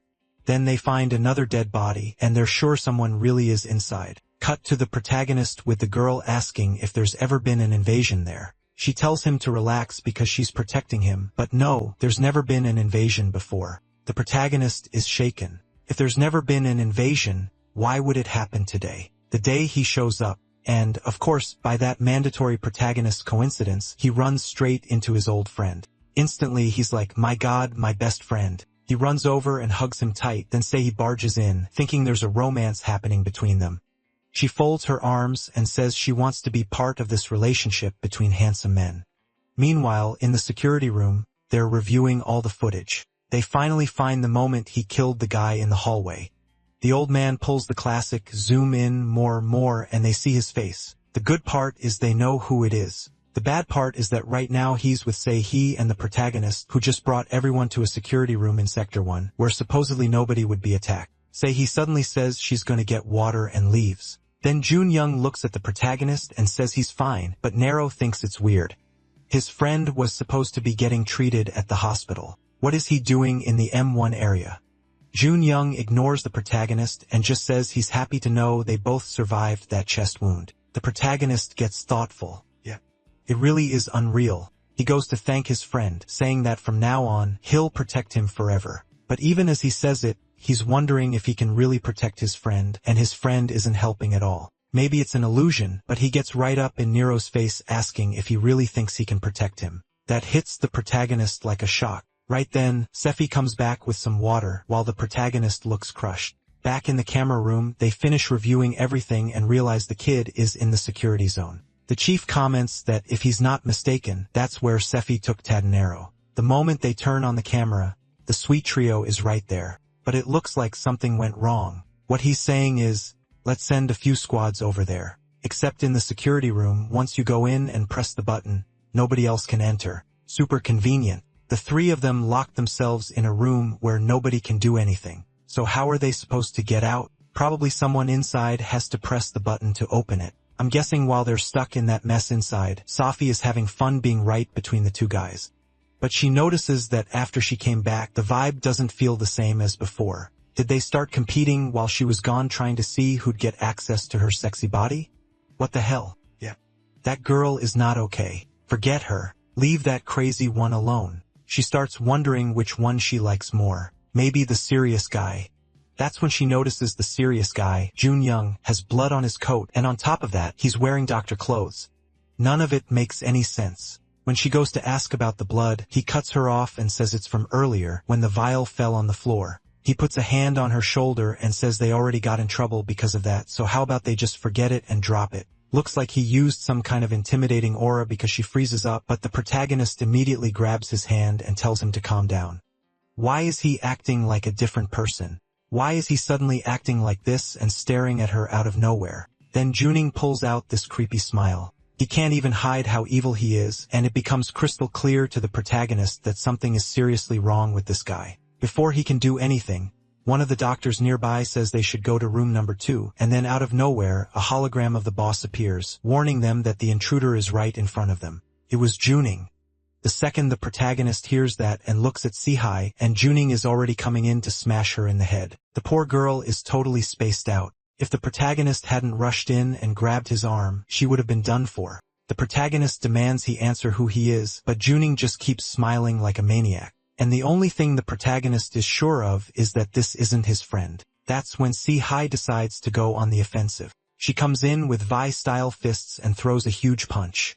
It looks like it lands clean, but the guy disappears. Even the people watching the cameras couldn't see what happened, and they figure it's probably the same monster that invaded the school that day. Right then, the woman is sure that creature has parasitized Junyoung. They ask how she knows, while Jahook already believes it and says that if the creature really is parasiticizing him, then they need to be careful around everyone. The problem is they've now brought something that dangerous right into the middle of the base. Still, Jae-hyuk seems confident Nero will be able to handle it. Back in the fight, Junyoung shows up in front of Sehee again. Before the protagonist can do anything, Junyoung laughs and hits her dead center. The protagonist goes to hit back, but Junyoung disappears again. What a bastard. Then suddenly, protagonist hears his friend's voice crying for help, and Nero starts wondering, if he kills this demon now, won't he be killing his friend's body too? Meanwhile, the demon appears again in front of them, laughing, saying he really is suffering a lot. The protagonist is about to get hit when suddenly Sehee comes up from behind Junyoung. He's forced to back off, but the protagonist still doesn't know how he's going to solve this. Then he remembers. When he hugged Junyoung, there was also a creature that came out of the shadows. That's how they both got pierced. Now he's sure, considering that crater in his friend's chest. He didn't survive. In fact, the only reason he's standing there at all is because the demon took over his body, meaning Nero can't hesitate if he wants to deal with him. So he jumps and destroys the only light in the room. The people watching obviously can't see anything now. So what do? Help in the fight or just wait? So Hwa has no idea. Inside the room, the protagonist is sure. If the demon can move through shadows, then you just remove all the shadows and he'll be stuck. But the demon laughs, saying the kid is delusional if he thinks he can beat him in the dark. He even says he lied to his friend when he claimed he could protect her. The protagonist ignores everything he says and remembers the fight against Han Song when he closed his eyes and felt the mana expanding inside the guy's body, and then he comes in with that burning eye focus. While the idiot thinks it's impossible to locate him, a fist comes out of the shadows right next to him and nails him straight in the mouth. He stumbles trying to understand how he was seen, and the protagonist is already on him again. Full-on JoJo-style combo. Clean, brutal hits to the stomach, the mouth, the face, then he gets launched away. Junyoung gets up, asking if he's really going to kill his friend. The protagonist tells him to stop the act. It's obvious his friend is already dead. Then he lets out that Goku scream, and his aura, this mix of fire and ice, starts expanding. Junyoung wants to know how some random kid can control power like that. The protagonist basically tells him, stop right there. Then he fires off that icy fire barrage that turns him into a popsicle, and right after that, he blows him up. Since the power was basically pure glitter, it looks like the cameras actually caught something that time because the woman is shocked. The protagonist thinks it's sad that he had to erase his friend's body like that, but that person wasn't the same anymore. Coincidentally, right then the door opens and everyone starts coming into the room. The whole place looks like it's snowing. Jae-hyuk asks if everyone's okay. The protagonist, as always Mr. Doesn't Waste Words, walks out without saying a single thing. But now everyone's curious, so they head into a meeting to figure out what happened. First, they were already sure. When they found Junyoung's body, he was dead. It was probably in the time between them going in to retrieve the body that something took control and made him look alive. Seo Hwa apologizes.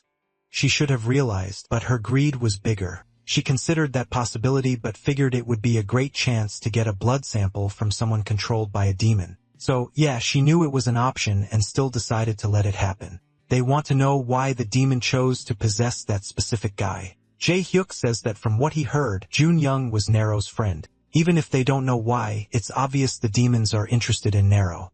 While they're in the meeting talking about him, he goes home alone asking himself again, why are demons following him? Right when he's thinking that Rin shows up and asks why he hesitated to kill that creature, the golden saliva guy thinks the question doesn't even make sense, so he saves his words again, just ignores her, and walks past without saying anything. But she's not letting it go. She grabs his arm and tells him to answer. Everyone knew it was a demon in that body, so why did he back off like that? The protagonist yanks his arm free and is ready to smack her in the mouth until his wife shows up and tells Eren to stop messing with him. She should know how hard it was for Nero to face someone who used to be his best friend. Eren says it doesn't matter. The person who didn't do anything in the fight is the one talking. She says that at the M1 agency, hesitation can cost everyone their lives. The protagonist doesn't care about their argument and once again walks away without saying anything. But at the same time, he's hurting. He didn't like killing his friend with his own hands. Meanwhile, in the analysis room, they're trying to understand what happened in that fight. After everything went dark, suddenly a blue flame expanded, and that's when it ended. Jiu comments that it's weird because there wasn't any fire there, and Seol Hwa is just as lost as we are, saying it's strange because the video shows an explosion. But when they entered, everything felt cold and frozen. She thinks for a second and says the only way that would be possible is if Nero had some kind of magic that's like freezing fire, which obviously makes no sense. But she also thinks it's kind of impossible. Nobody's ever heard of a human with 2 elemental abilities. While they're talking about him, he goes to see the old man. He tells him everything that happened, including that he killed Jun Young. Now we find out the old man's name is Muzan, and he says there's something strange about the kid. Every time he kills a demon, another one shows up. The protagonist agrees. He wants to know why, how long it's going to keep happening, and what the reason behind all of it is. The old man says, "Alright then. It's time for him to learn the truth." Suddenly, he stands up and bows to the protagonist, who's just standing there like, what is happening? The old man says that in the past, he was a soldier of Khan, and since the boy is Khan's son, he has to show him respect. The protagonist is confused. Wait, what do you mean I'm Khan's son? So the old man tells him about when the demon land was destroyed by war. Khan's brother couldn't accept that Khan was marrying a human woman. So he started a war against the castle to take everything, and the whole army was brought in. Both sides' troops plus the 2 brothers went into battle. Khan, even though he was the strongest, wasn't as cunning as his brother, who used all kinds of dirty strategies. With no chance of winning, the soldiers who survived managed to escape and fled to the human world. The only lucky thing is that they found Sana, who was the protagonist's grandmother, and then he returned to the human world with her. Bottom line, Nero is the son of the former demon king. And even crazier, he carries the blue flames, a force considered legendary among demons, and the symbol of succession to the throne. The protagonist says his grandmother never told him any of this. The old man explains it was to keep him from getting dragged into all this. But now that he's awakened, there's no going back. And he needs to understand he's being hunted because the demons don't just want to stop him from taking the throne. They also want to steal his power. The responsibility is huge because the boy is carrying the fate of 2 races. The protagonist is out running in the rain, thinking about everything the old man said, and we see that on the night the castle was completely destroyed. His mother also turned to ashes. Back with the old man, he says that his mother apparently took her own life and Santa brought him to this world, all to delay the war and keep him from dying. That's why he, the former general of that world, is in the human world too. And the truth is, Nero's power is the key to reopening that interdimensional portal. If he gets captured, the creatures living in the other world will gain access to his planet. So the protagonist understands he's the key to saving this world and also to destroying it. The power he's trying to master is the same power that, in theory, could bring about the end of the planet. Meanwhile, in the Demon Kingdom, they're all watching the door that seems to be resonating. The king says it's happening because the person has fully awakened, and now he wants to know Chun is doing, why he still hasn't finished his mission. Meanwhile, Chun is there as always, staring at the sea. He's always just standing around like he does nothing with his life, but he's thinking that the precious child finally woke up. Then we see, back in the past, the day the woman Nero's mother entrusted her son to Santa, but strangely, she went up to this big-headed kid who was holding another baby too. Everyone's got babies like demons are just mass-producing them. And she told him that the moment she left, he had to run away with his sister and not look back. She hugs him and leaves. And that kid is Chun. And he started hating humans because he was abandoned by his mother, who left to save the son she had with a human woman. The poor kid tried to find her, but it was too late. He screams desperately. And from that day on, he never saw her again. That's why he stands there waiting for that door to open so he can go look for her again. Bad news, she's dead. It's over. And where's that baby? Who did that baby grow up to be? Back with the king, a servant says they looked for Chun but couldn't find him. The king just orders them to prepare all the strongest ones because the time has come. They needed to take advantage of it before the rift closed for good. The servant says it's risky. Everyone, including the king, could end up dying. But the king says that either way they're all going to die there, so this is an absolute order. The servant says it's fine. He'll obey while boiling with rage, thinking it's all that damn Chen's fault. The scene cuts to the past. Two demons in golden armor look back and see Chen arriving with his older little sister. They tell him to get lost, but the kid lets out a loud shout like he's not scared at all until he gets kicked hard in the chest. The servant steps out of the tent asking what's going on, and the guys greet him. They explain there's a crazy kid there yelling and trying to fight. The servant asks who the boy is, and they say he looks like a war orphan, someone who should be kicked out soon or killed. But then the servant asks if the boy intends to become a soldier. If he wants to live there, that's the only way. And if he's going to live there, he has to be ready to die for the king and make any sacrifice. He says that while looking at the sister like, what? Does he want the kid to kill the girl? The kid is obviously shocked. He's not just going to kill her out of nowhere. So the servant walks off saying it's clear the boy isn't fit for the battlefield. Time passes. It won't stop snowing. And after a long time, the kid comes back furious with tears in his eyes, crying. Did the sister die? Did he kill her? No idea. But the servant says he's always hated that weird kid. Then we see that every time Chun tries to cross from the demon world to the human world, vines grab his foot and drag him back. After getting pulled back, he remembers the day he abandoned his sister. Dude, you left your sister in the forest so you could become a soldier. Same thing his mom did when she told him to wait, but he didn't. He just kept running. Top-tier family, everybody abandoning everybody to die beautiful. But with all that rage from those memories, it looks like he might actually be pushing past the barrier. And that girl really looks like Luna, doesn't she? No wonder she's strong. Back with the protagonist in the human world, he's there like always, thinking he needs to get even stronger. Turns out the responsibilities on him were bigger than he thought. After training all night, he goes home and sees his wife exhausted on the couch. She tells him to rest because tomorrow they have to go to the base, but he wants to know more about her. What was that story she told at the beginning about being his protector? She completely ignores him, learned that move from him and says she's going to sleep, and he just accepts it. Apparently, the secret technique that always works in this world is don't answer, just walk away. At the base the next day, Setri is there again acting weird, trying to cling to him, but she gets blocked. The guy is married to the blonde, have some respect. Then the base director shows up and orders Setri to get back to her area. Luna is pissed that this girl keeps hitting on poor Han Nero until Salawat tells Luna to go to the training room too and leave Han Nero alone. Luna hesitates, saying the protagonist isn't registered and she needs to stay close to protect him, but the boss angrily tells her to obey. The protagonist puts a hand on her shoulder and tells her to relax. They'll talk later. Luna is sure he's being taken for some kind of test. Poor guy is about to get put through the system. Fingerprints, blood, DNA, eye scan, everything. Right after that, the boss says they need his biometric info so he can watch YouTube videos. The protagonist asks why. Is there something special about him? Did they find something interesting? So Xiaomi just laughs and says he's very powerful and very healthy. Nothing unusual. His routine is always the same. Mornings at the base, nights talking with the old man who asked the protagonist to call him Luzhen from now on, and he warns him to get ready because the demons are gathering soldiers to cross into this world. Sooner or later, the war is going to happen. And when it starts, the old man swears he'll be by the protagonist's side. Wow.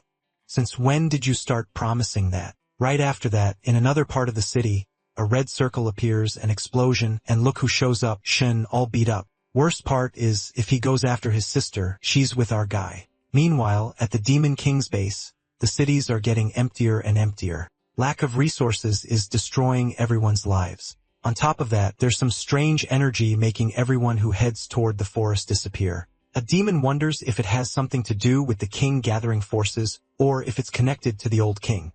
He orders the army to check the forest, saying the people who vanished can't be far. Meanwhile, in the human world, there's a couple chatting, a little butterfly flying by, and suddenly Shin grabs it. Got it. Blue butterflies are spies from the demon kingdom.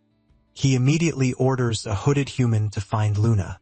We cut to Luna being chased, but she senses the presence. Her plan is to lure him somewhere isolated. Girl, normally you run toward people. And totally by coincidence, the protagonist is on a bus passing by at that exact moment. Of course, he gets that bad feeling. Something's about to happen. He hits the stop button to get off, and the scene switches to an abandoned place. The hooded guy is walking when something comes down from above. He almost gets smashed in the head, but the snake-like guy whips out his tail. Luna demands to know why some bastard is following her. The creature says it's obvious he's there to capture her. She tries to run, but he grabs her arm. He crushes it and she starts getting drowsy. But hold on. This is the first time she's awakening her power too. Everyone's a demon in this story. Claws start appearing snake style. What is this? The snake lunges in to bite and Luna dodges to the side, starts summoning those lines, traps the thing, clamps its mouth, pulls the cords. His whole body gets immobilized. She jumps in to try to tear it apart, but the lines start coming undone. Now the snake goes for another huge bite. She barely stops the teeth, but one of them manages to touch her arm. She's about to head back to base to recover when the protagonist shows up. He's in shock. He just found out his wife has 9 tails. She says she'll explain, but at the same time, she doesn't know if she'll survive. The protagonist kicks the snake guy away so he can escape. The snake slams into the ground and realizes something is off about this kid. The creature tries to dive away and escape. Luna tries to cast something, but her arm is infected and she can't do anything. He tells her to wait and the scene cuts. They're already home. He wraps her arm and she hides the tails. Then he asks the obvious question, "You're my wife. You keep pushing me to leave, but you're a demon and you never told me anything." And if she is, that means she also knows about him, so she hid everything. She reveals it started back in school when she saw that medicine on the ground. That's when she found out. The protagonist, furious, stands up and says it's ridiculous. She knew all this time and never told him. She talked about him being able to trust her, but apparently it was all a lie. He freaks out, completely stunned. She tries to explain, saying she just wanted him to believe she was on his side for real, like his mother. The protagonist is confused. Then she reveals the M1 department has been at war with demons for a long time, and like he probably suspects, Jae-hyuk is the one organizing everything so they can defend themselves. Recently, they managed to send some spies over there. One of those spies got captured and became the demon's wife. That spy was the boy's mother.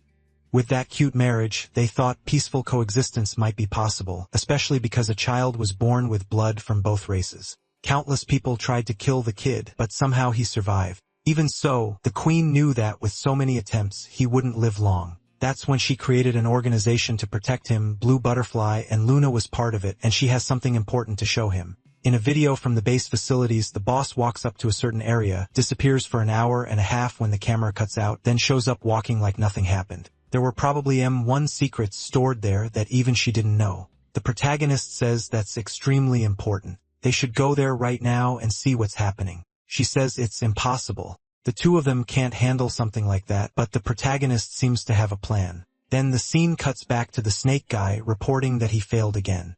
Now that I think about it, this poor demon fails every single plan. Nothing ever works. But Chun is now sure the kid already knows he's the key, and it's only a matter of time until they meet again. Sunny day, say he clinging to our guy's arm and messing around with Han Song's face. As always, the place is a mess and they're having fun. 1 second they're joking around. The next, they're hunting for that secret base. They walk through the corridors trying to look totally normal until they find the door where he disappeared. They put a hand on it and something opens.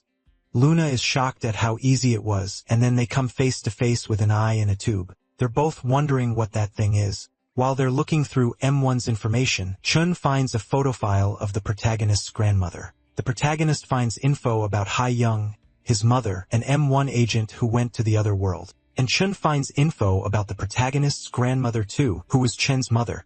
It's kind of confusing, but in the middle of all that, both of them feel something strange, and the protagonist turns around. Nothing suspicious, breaking into a secret base and chatting like it's normal. Of course, Jae-hyuk. Wait, no.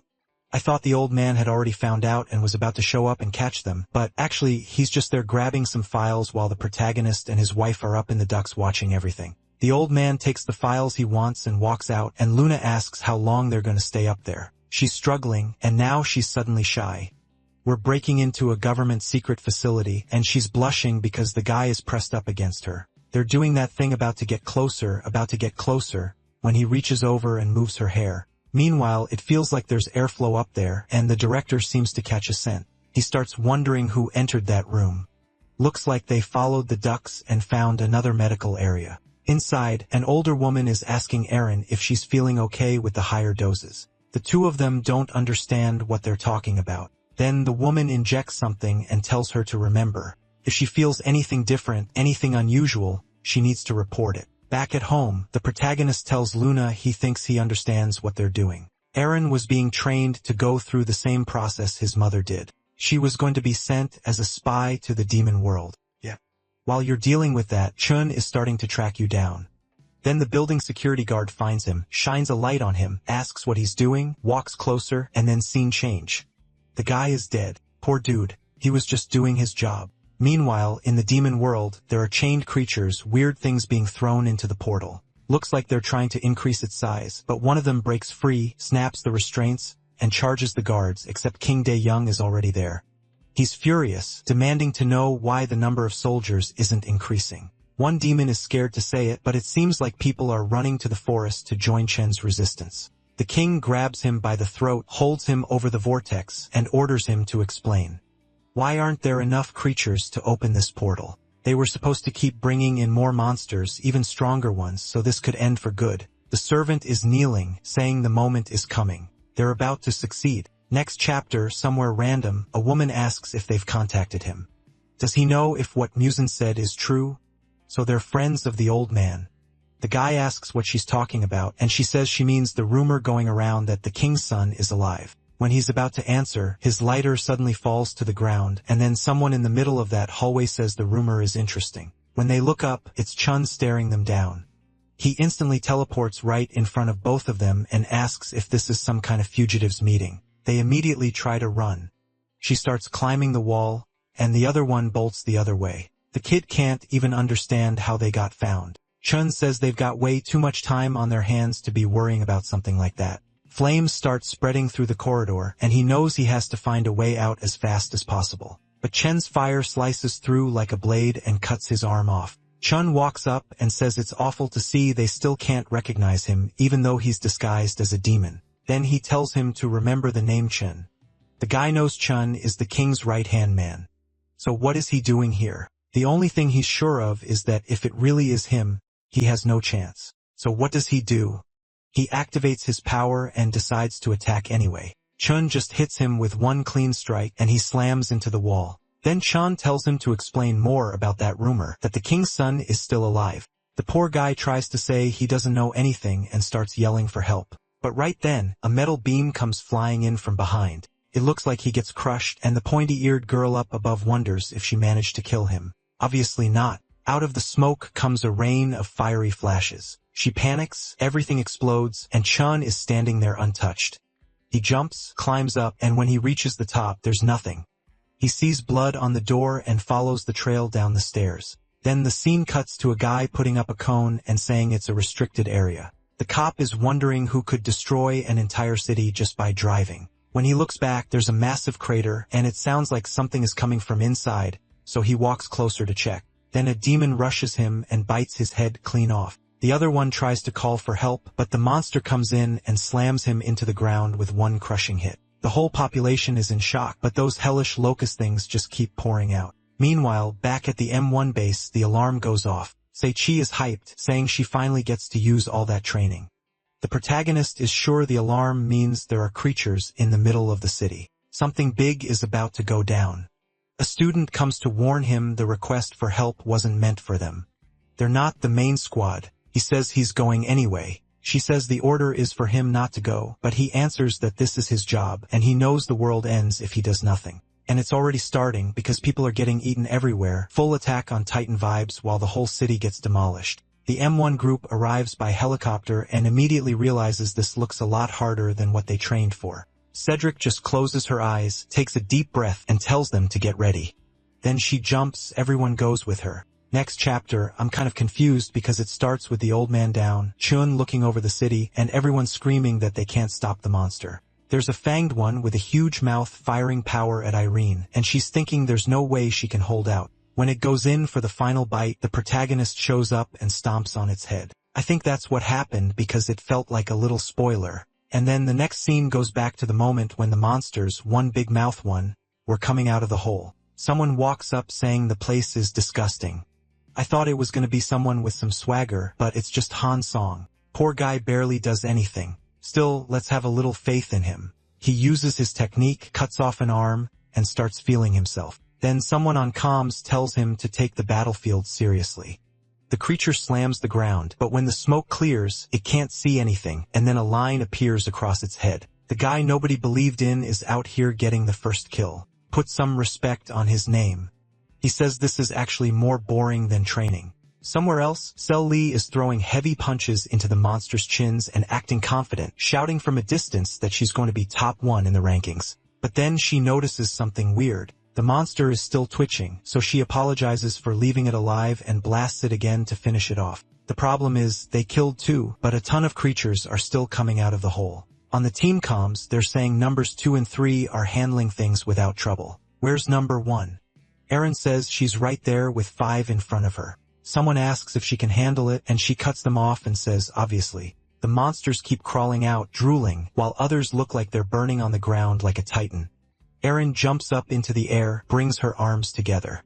A purple aura builds up, and she fires a bunch of, like spiritual fire shots. I thought she was about to do something flashier, but that's what it is. It rains down on the monsters, and they all die. She has aerokinesis, which is like mixing air with telekinesis. So she says it makes sense that her friend is the ace, while Hansong says he's also getting a lot of kills. Then Kong say another team is coming to help, so they can pull back for now. Erin walks up to the hole and looks down.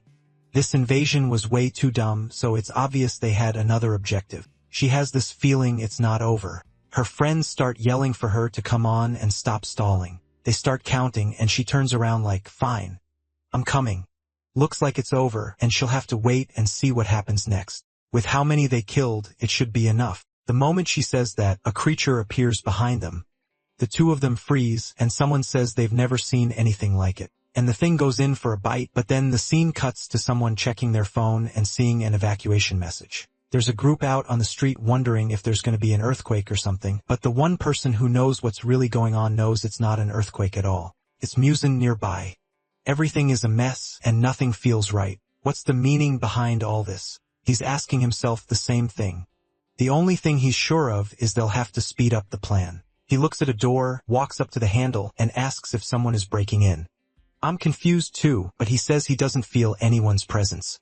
Then he finds Hannah completely wrecked. He kneels down asking what happened, but she only tells him to run. She's the girl who fought Chun at night and managed to escape, and now she's warning him that Chun came back looking for the king's son. Muzan is shocked Chun is acting on his own. He tries to heal her, but she says he doesn't have time. The only thing she wants to know before she dies is whether that person really is the king's son. Why does it matter so much? She's about to die. Muzan yells, yes, he is. He's the king's oldest son and the true king of everyone. It looks like she dies happy. I didn't fully get it, but it clearly matters a lot. People really love the king, and she's glad she found out before dying. The next chapter starts with the creature completely defeated. Looks like Erin killed another big one that showed up, right? Even though we know she wouldn't be able to wait. Hold on. This series confuses me sometimes. The monster is dead because I think the protagonist already arrived. They just didn't show him coming in. Basically, when that big one came out of the hole, the protagonist showed up, killed it, and now say he is clinging to him. A student walks up, calls out to Erin, and tells her to be more careful because it's dangerous. From that low angle, the girl looks strong, but Erin slaps her hand away and says she can handle herself. The blonde thinks Erin always acts like that. Erin walks off pissed. A little later, the medics arrive and start collecting bodies. The protagonist turns to leave. The blonde says, well, looks like it's handled. Let's go back. Then Nero says, no way. That was only the beginning. Back with Musen, he's warning someone that Chun has arrived. He's talking with the demons there, and they know Chun was the king's right-hand man. They immediately ask if this has anything to do with what happened in the city. Mu Zhan says probably. Chun is known as the strongest in the demon realm right now. It's inevitable that the tragedies and the nightmare from the past will repeat. The city will be filled with lifeless burning bodies. The whole place will turn into a new hell. And that's why today, once again, before he can even finish, everything starts collapsing. The ground breaks apart, and he says they're about to experience hell right there. An explosion blows open the cave ceiling, sunlight pours in, and Muzan says that once again he'll have to defend his ideals. He's coordinating the demons, and then through the smoke, Chun shows up. He thanks them all for gathering because now he doesn't have to hunt them down one by one. Obviously, they don't stand a chance, but they rush in anyway just to see how strong Chin really is. Everyone attacks, grabbing arms, grabbing his torso, coming from every side. One of them yells, "They'll never give up." Then a red slash cuts across his face, and a light expands. He gets thrown back, explosions everywhere, demon bodies flying. Someone is already burned to a crisp while Chun is still standing there untouched. The guy tries to ask how that happened, and in the next second, Chun is bouncing from neck to neck, ripping through everyone. He spins his blade, builds up that aura, then slams it down and sends flames toward the two who are down, but someone tanks it. Give him credit. This Muzan. Stretching his arms out, Chun says Muzan's steel is strangely weak, but then he recognizes that power. Was Muzan part of the commander's army? Before Muzan can answer, Chun is already right in his face, saying it's a shame because now he's in a bad spot. Chun throws 2 slashes while the old man says he'll be going back to that hell soon. Chun doesn't care. He wants to know where the damn key is. Muzan blocks with his elbow, and Chun presses him. Answer me. Where's the key? Muzan can't believe this kid is pushing him back with raw strength. Then the ground shakes and a wall rises up between them, like something out of Gara. It's the people behind them launching another attack from Chen's blind spot. Chen just turns and says, "They're nothing but insects." On the other side, Muzan hears everyone getting completely wiped out. Someone screams about a promise he made, telling him to run, and then Chun blows the wall apart. But the old man is already gone, and then out of nowhere, there's this blonde kid trying to play hero, grabbing Muzan's shirt. Who even is this blonde kid? He's acting brave, and I respect it, but he literally just got there and done. Dead. And just like Chun is killing people without caring, we don't really care about him either. Next chapter, Chun is walking back and forth, dragging his sword along the ground. People in the city think he's some crazy cosplayer trying to look cool, like they're filming a movie or something, and someone calls him disgusting. Chun immediately smiles and says he won't chase them anymore. Why would you say that, Chin? A kid is there on his phone, just playing Genshin Impact, when suddenly everything changes. Chun decides that if they're gonna try to run from him, he'll force them to hunt him instead. It's honestly a pretty foolproof plan, because the old man is running through the forest right now, thinking about that blonde kid who made Muzan promise that even if everyone lost their lives, he'd make sure the king would be defeated. Meaning, he'd make sure our protagonist becomes the new king, I guess. Muzan knows Chun is looking for Hinero. He needs to get as far away as possible, but the explosions make it obvious Chun is killing a lot of people. Still, the old man doesn't even focus on that. Maybe Chun forgot there are only demons in this world. Muzan is more worried about finding Nero and protecting him. A lot of people are gonna die either way, especially if demons take over this world. And now that they have someone with the power to stop all of it, they can't lose him. I respect the old man. He made the most logical choice, but at the same time, he's shaken because families are getting wiped out in the city. And Chun is walking through the bodies saying this species is insignificant, weak, and useless. Even though he's just one person, he's gonna spill the blood of this entire world, and those humans are gonna pay for the childhood he had for turning his life into hell. Kid, you already came from hell. Your life was gonna be hell either way.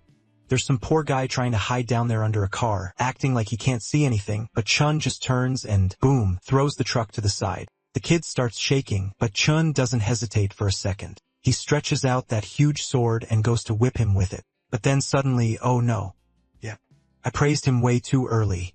The old man came back and ordered him to stop right now. I lost all respect the moment I complimented the guy for making the logical choice.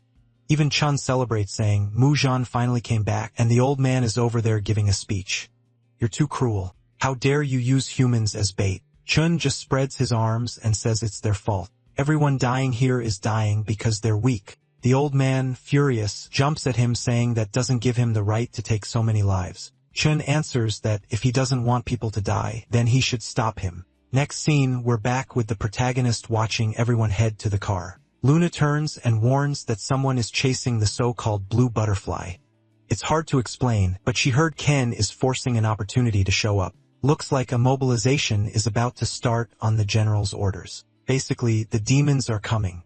Let's keep it simple. The protagonist is sure this has something to do with the monsters showing up. While the two of them are in that romantic couple talk, Oren is just off to the side staring. Then, out of nowhere, Jae-hyuk shows up and says that 4 kilometers south, a Code 9 situation happened. It's the Chun thing, obviously. An act of terrorism, and he's fighting the old man, and all agents are supposed to move there immediately. Well, the guy's plan worked because the protagonist is going.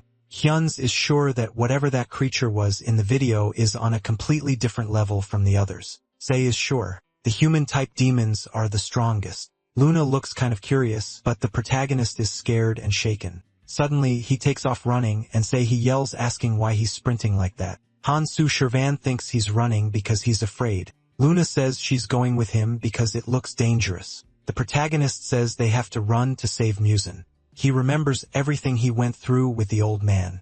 He's about to say it's important, but Luna cuts him off saying she knows. Musen might be important to him, but he has to remember that to the M1 group, Musen was nothing but a monster. Then Luna tells him to take her hand so they can get there before M1, because otherwise, Musen will get attacked by the heroes, in theory. I don't get it. Does she fly or something? She held his hand like she was going to pull him. How does she speed up? What's the deal with her power? Cut back to the fight and everything is completely destroyed. There's the outline of a body on the ground, smoke everywhere. Chun shows up saying that for a royal guard, he's not bad. It's just a shame that as long as this form exists, he's indestructible since there's nothing he can't cut. The guy's got swagger, honestly. But then, in the middle of the rubble, someone flashes by like a blur. A second later, they're face to face again, and the sword lands clean on Muzan's arm. Muzan tanks it. Chun says it's meaningless because that sword will never cut him. And right after he says that, the next scene shows the arm getting sliced, not just a little cut. No, it's full-on sushi. Chun says he's starting to get tired of this annoyance. Muzan's all chopped up. He's in shock because the sword has such insanely concentrated heat that it melted his arm and went straight through.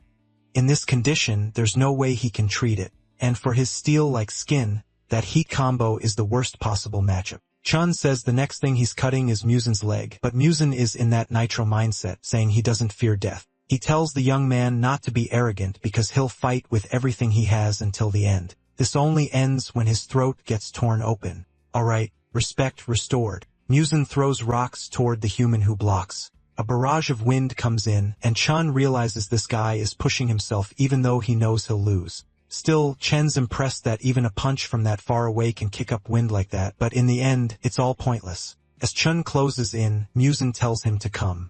He only has one chance to make this work, and the moment Chun gets close enough, Musen activates the spears that pierce the skies. The attack looks like it's going straight for Chen's chest. But from Musen's expression and the fact he drops to his knees, I don't think it did. Chun just slipped through and cut his leg instead. Musen's holding himself up on the stump while Chun says he's pretty skilled. Chen's starting to understand why that pack of traitor rats followed him. Too bad it's obvious this game is over. Musen can tell him where the key is or Chun will cut his head off. Actually, Chun will kill him even if he talks, but at least he'll do it without pain.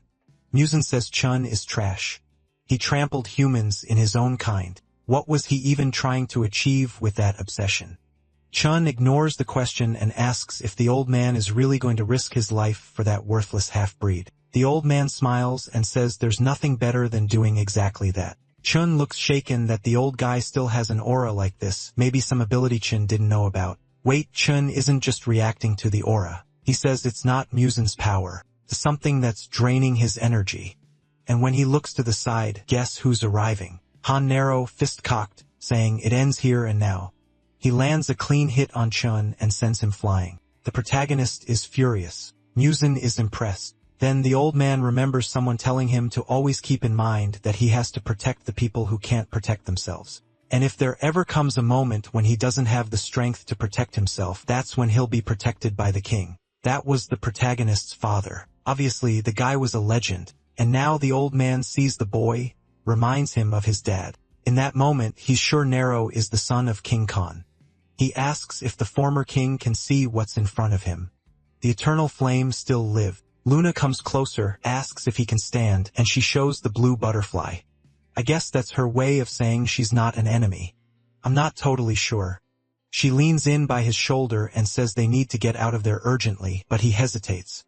Actually, he's not hesitating. I think he died. That hit me. He saw the king, the protagonist with that king vibe, and then he died. That caught me off guard. I hated this old man when he came back. Then I started respecting him again, and now he's gone. Back to the fight. Of course, Chun didn't die from that punch. The protagonist is sure this guy is completely different from every monster he's fought so far. Chun walks up saying he suffered in hell his whole life for the chance to kill him, and now he's going to personally rip off each of his limbs. The protagonist activates his aura and says, fine, then he'll give him the chance to try. Suddenly, attacks come in with red ropes, but Chun blocks easily. The protagonist recognizes it as Luna's power, and one of the attacks is on Chen's neck. She's fully transformed like Ari midlane. Look at her go. She tells the protagonist to get out of the fight and that she'll handle it. She's acting like she's in a Marvel movie. This is girl power, and she's about to get herself killed. This story is Korean. There's no girl power safety net. But I forgot one thing. The protagonist doesn't care at all about his wife, so he turns and tells her to hold on for a bit and he'll be right back. What the hell? She says okay and starts getting ready to use Ari's Q. He's really going to leave his wife to die against the final boss. Alright, fine. Let's remember the plot twist. Luna is probably the girl he abandoned in the forest. Big secret, totally hidden. Nobody could have guessed. And then, boom, Chin suddenly freaks out and asks, Alan?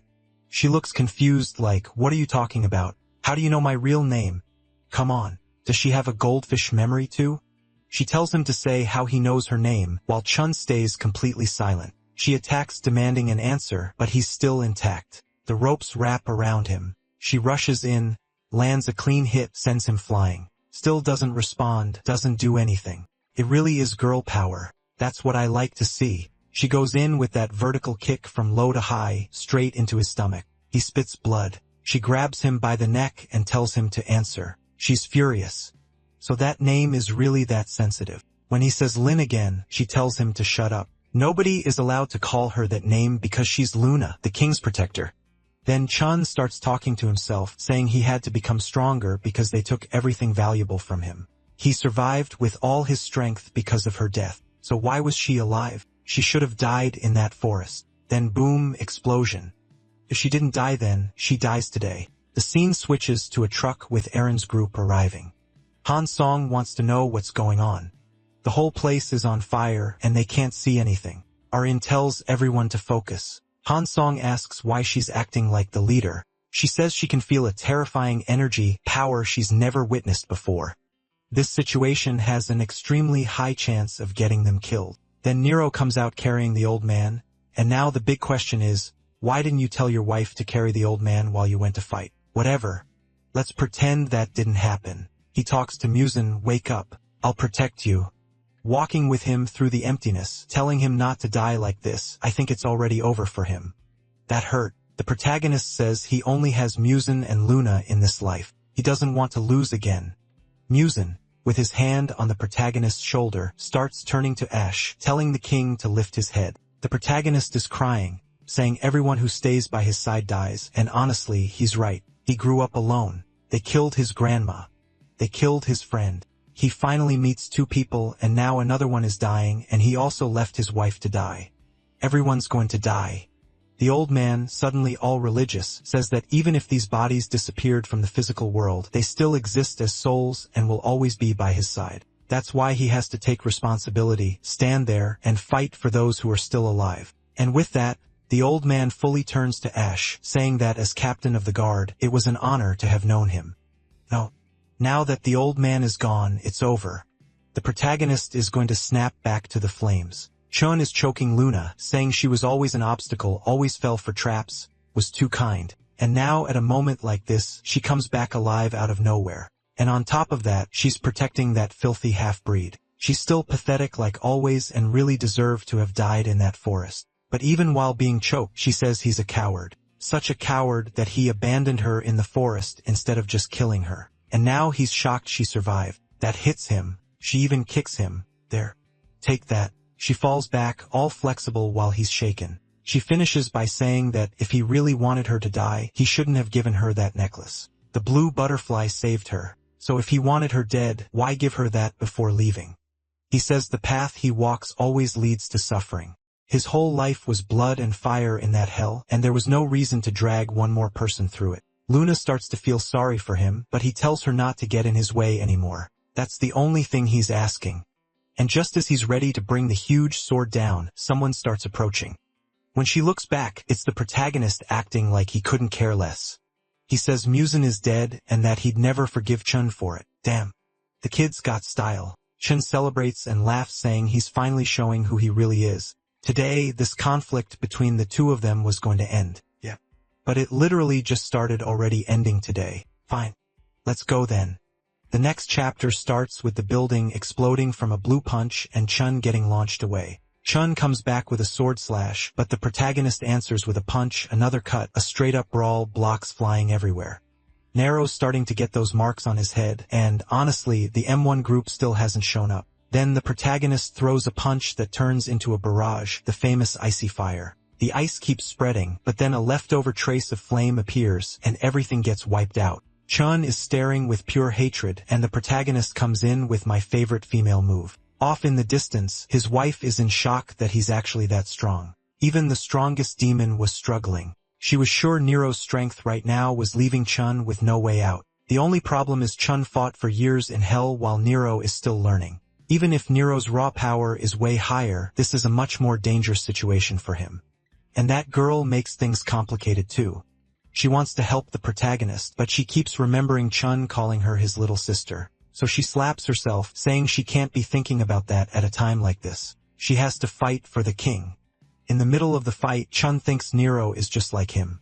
Both of them only had one relative, and both lost the people they cared about. They were born into lives that were already ruined. Why were they both destined for this? Was it just bad luck? He's thinking all that while fighting, then lands another hit to the back. He says if their lives are going to be like this, then Nero should live the rest of his life full of regret and frustration. He's going to make him suffer as much as possible and pile up all that hatred. The protagonist gets up from the rubble saying he has to be faster. He needs to be even stronger. But then someone calls his name. It's Luna. She steps in front of him and says it's dangerous to keep going at this pace. The plans failed, but they have to be more careful. Because if he dies there, then today it's over for everyone. But he's in full solo leveling mode. He tells her to get out of the way because he'll handle it alone. Luna tells him to give up. No matter how strong he gets, his attacks keep getting countered. He's already thrown everything he has, and Chun is still untouched. The first chance Chun gets, Nero is going to die. Like a husband who actually listens, he closes his eyes and asks what he's supposed to do. Then she smiles.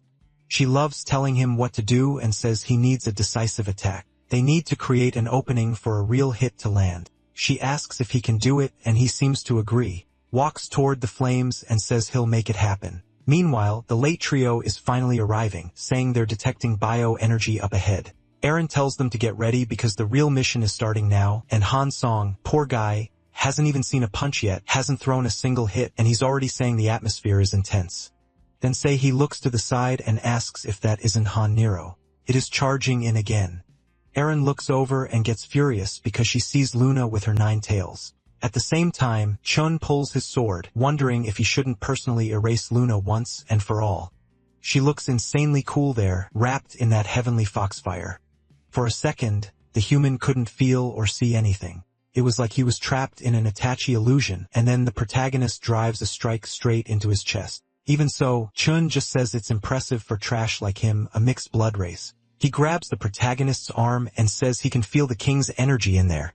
It's too much power for such a small vessel. That's why he's going to consume that power to open the gates, forcing Nero to destroy the interdimensional barrier using the king's power. The protagonist fell into the trap. Luna screams for Nero to get away, but it's too late. Their energies are mixing, and from the backlash, she takes a whip-like hit right in the middle of her chest. The protagonist goes full Dragon Ball pillar of light shooting into the sky, while Chun apparently gets completely charred.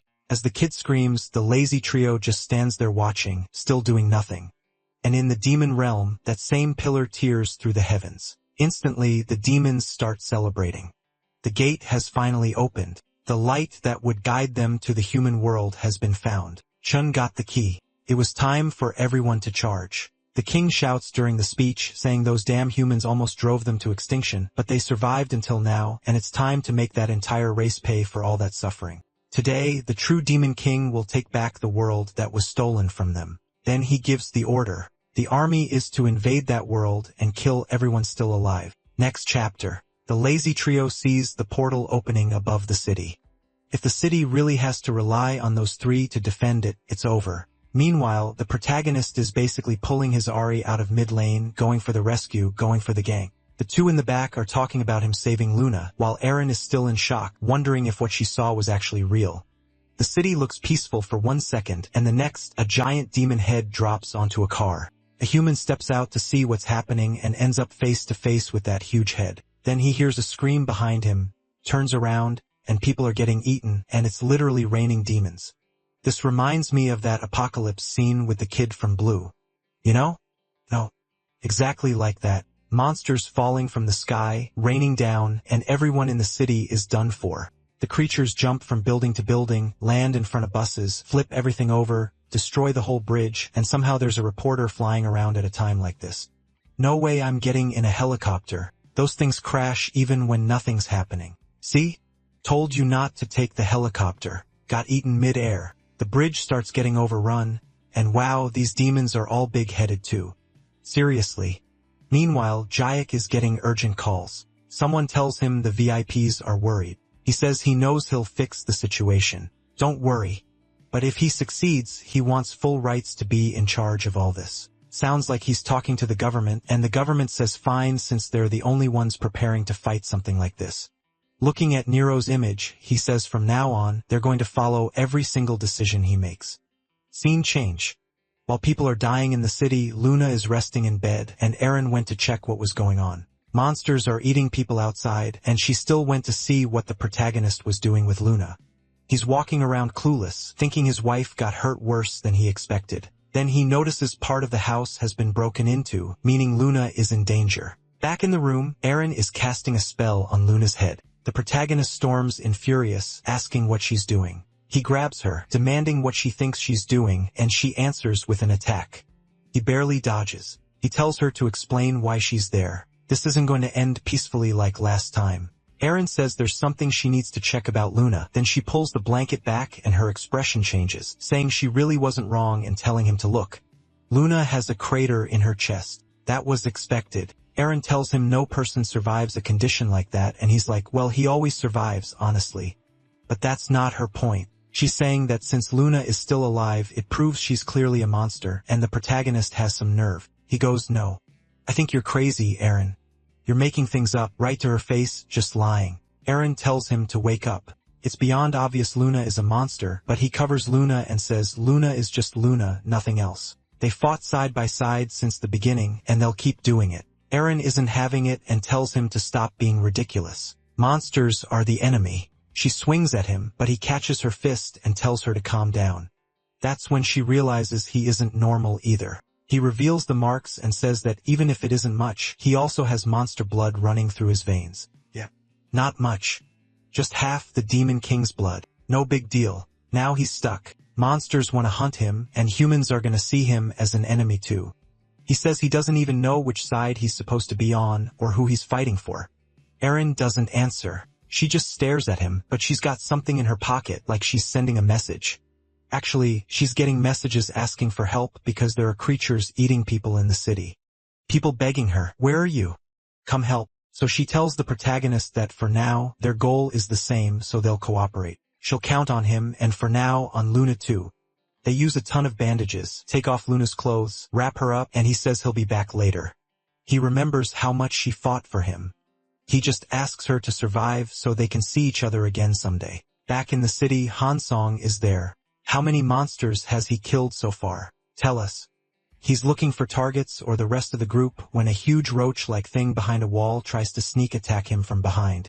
It slams into the ground, but he's gone already at its neck. Another slice, honestly, the kid can cut. Then he runs again, but he messes up. The creature regenerates behind him when he gets distracted and comes in with another heavy hit. Say he saves him. She jokes that she saves him every time, but she really does. While he's mad, she's glowing, saying she was really worried. She's just not 100% worried because he's ugly, brutal, no mercy for the background guy. Then another gang shows up in front of them, and they realize it's going to be hard to deal with all this without Eren. But what choice do they have? The monsters are right there, so both of them charge in. Eren is sprinting through the city trying to regroup, but help requests are coming in from everywhere. And since she's already being attacked, she knows it won't be easy to push through. She throws her arm up, makes a purple tornado, rips through the sky, and sends it at the monsters, everything getting hit from all directions. She probably used that spirit rain thing and burned all the creatures' eyes. The bad part is the monsters are still standing and still attacking her, and she's wondering how they didn't die to an AoE like that. She thinks she can handle it until something bites down on her bicep. That bite goes deep, but the protagonist shows up and helps. Literally, he rips the creature off, throws it away, kicks the next one, grabs another by the mouth, and slams it into the ground until it explodes. The monsters start falling apart while Eren just stands there stunned, and all she asks is where Chun is. I want to know too, where is Chun? And then out of nowhere, Eren's like, my god. The atmosphere around him changed. She says she didn't get any message, but he seems to be hiding. She tells him to wait, but she's clearly in pain from the bite, and then she notices strange ash coming out of the wound. They say Chun is hiding, but he's up on top of a building, everything destroyed, just sitting there calmly, thinking about his sister. Then Cassiopeia appears and says he finally made it. And judging by how he looks, he's loving watching all these humans get consumed. The king must be thrilled with Chen's results, all thanks to him getting the key. Cassiopeia is sure Chun already took care of the blue butterfly messenger and the cursed air. Chun asks who he's talking about. Blue butterfly messenger? Cassiopeia says he means the girl who uses that red threat ability. She's been passing information and messing up their advance. Chun immediately understands who it is and asks if he wants to find out what happens if they lay a hand on her. Cassiopeia doesn't really get it, and Chun repeats it, thinking Chun wants him to be brutal. Cassiopeia says fine.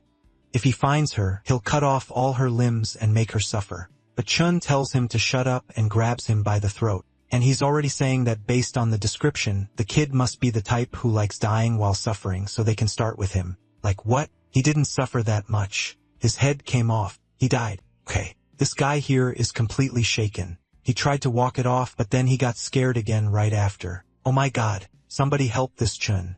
I mean, help isn't kill him. Right? Next chapter shows the city has been taken over by flying creatures, and in one of the labs someone's treating Eren's arm. She comments that yesterday's injuries are already regenerating completely. She asks how that's even possible, and Sul says it doesn't matter. The important thing is that she's recovering. But then Eren pulls the needle out of her own hand and says she's not that relieved about it. Sulsa asks what she thinks she's doing, and Irene says she wants to know what's inside that syringe. The doctor hesitates and gets slammed into the wall. Eren tells her to say it right now, what they've been injecting into her all this time, and, of course, nothing but liars in the story. The doctor goes, it's just something for fatigue, nothing serious. Eren doesn't buy it and jabs her in the neck with the needle, the same nothing serious stuff. But from her reaction, Eren can tell it's something big, because otherwise, she wouldn't be that scared. So Silwa says she'll explain. The truth is what they inject into her is cells taken from the monster's DNA. Eren doesn't get it, and the woman explains those cells are way more powerful, especially the regeneration. Like Eren already knows, monsters have insane physical strength, and when humans get access to that power too, they become much stronger. Eren was supposed to understand it wasn't bad, and that's when she finally realizes they've been experimenting on her and using her as a test subject the whole time. Seo-wa says no, it was just to make her stronger. It wasn't an experiment, but Eren isn't buying it. The poor girl starts crying, saying she got turned into a monster without even knowing. She has her little breakdown, but now she's going down some stairs. Suddenly, Seo-wa stops and says they're heading toward an S-rank area that no agent is allowed to enter. Eren says she doesn't care if Seo-wa is here, then she can get in, so open the door already. Seo-wa does it, and they walk into a room full of monsters inside water-filled cylinders. Eren immediately notices the creatures in there are moving. Seo-wa explains the captain is trying to create a new race, a mix of human and demon. If they succeed, the timid M1 could dominate the world. At first, it was really hard to capture these creatures alive. But now that the monsters have finally crossed into this world, they've got the perfect opportunity. Then a gust of wind moves Seo-wa's hair, and she wonders why. She turns around and sees Eren aiming power at her. Seo-wa asks what she thinks she's doing, and Eren says she's sure Seo-wa's lying when she claims it's for the good of humanity. Clearly, this M1 group is just being used somehow to take control of the world. The scientist tries to say Eren's wrong, that all they want is to improve humanity's abilities. Eren tells her to stop lying like she's stupid. The attack almost hits Seo-wa's face, but instead it shatters one of the glass tanks holding a creature. Seo-wa complains that Eren broke the collection, and right then, the creatures spill out of the water. She asks if Eren has lost her mind. She has no idea how much they suffered to collect those, and, honestly, this scene is scary. The woman gets dragged by tentacled creatures. One of them is already covering her mouth, while Sowa says she's not letting this be free. I don't even know what happened exactly, but something startled Eren. She didn't seem to care and just turned away. The poor scientist ended up in the kind of forbidden genre story this platform doesn't allow. Meanwhile, morning comes and Luna wakes up. It's wild. Like, as far as I know, the city is being destroyed and everyone's acting weirdly calm. Luna wakes up with Eren standing in front of her, and Eren immediately says that since Luna woke up, it's pretty clear monster genes really do strengthen humans. The blonde tries to say something, but she's in pain.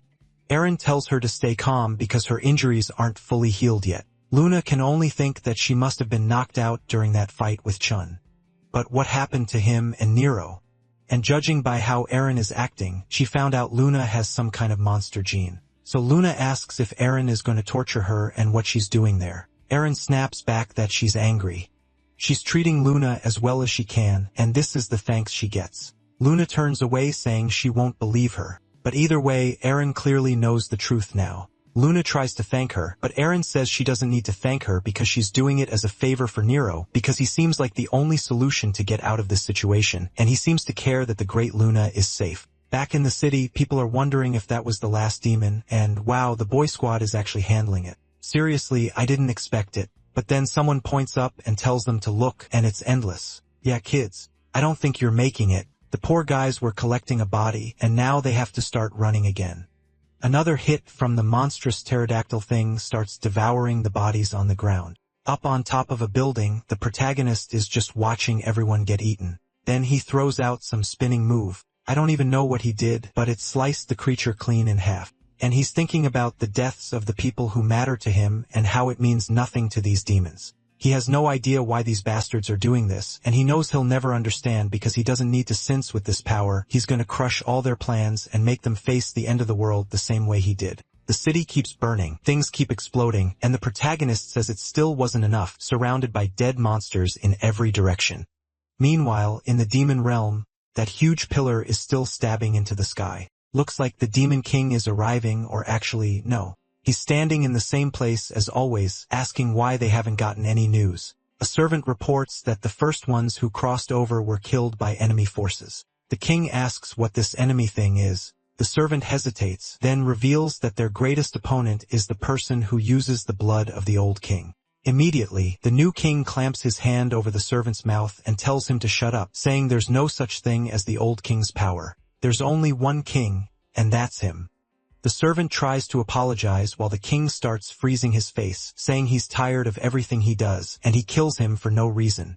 Then he complains they're running out of troops, like you're the one killing your own troops. He says it's good for all demons to remember they should fear him more than they fear Chun or the other person on the other side because he's still the demon king of this world. Back in the scientist room after the 18+ stuff, all that's left is a little shoe.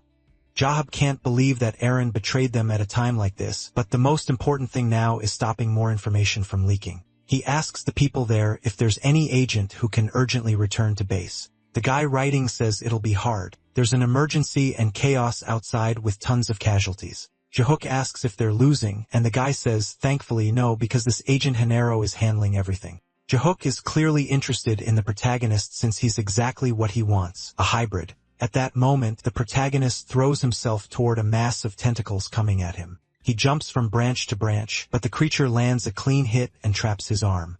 The protagonist takes a deep breath, starts freezing the creature's branch-like limb up to his arm, and snaps it in half. When Jae-yuk sees that icy breath coming from the kid, he recognizes the power immediately. Meanwhile, the rest of the group is exhausted. Han Song says they haven't stopped fighting for hours.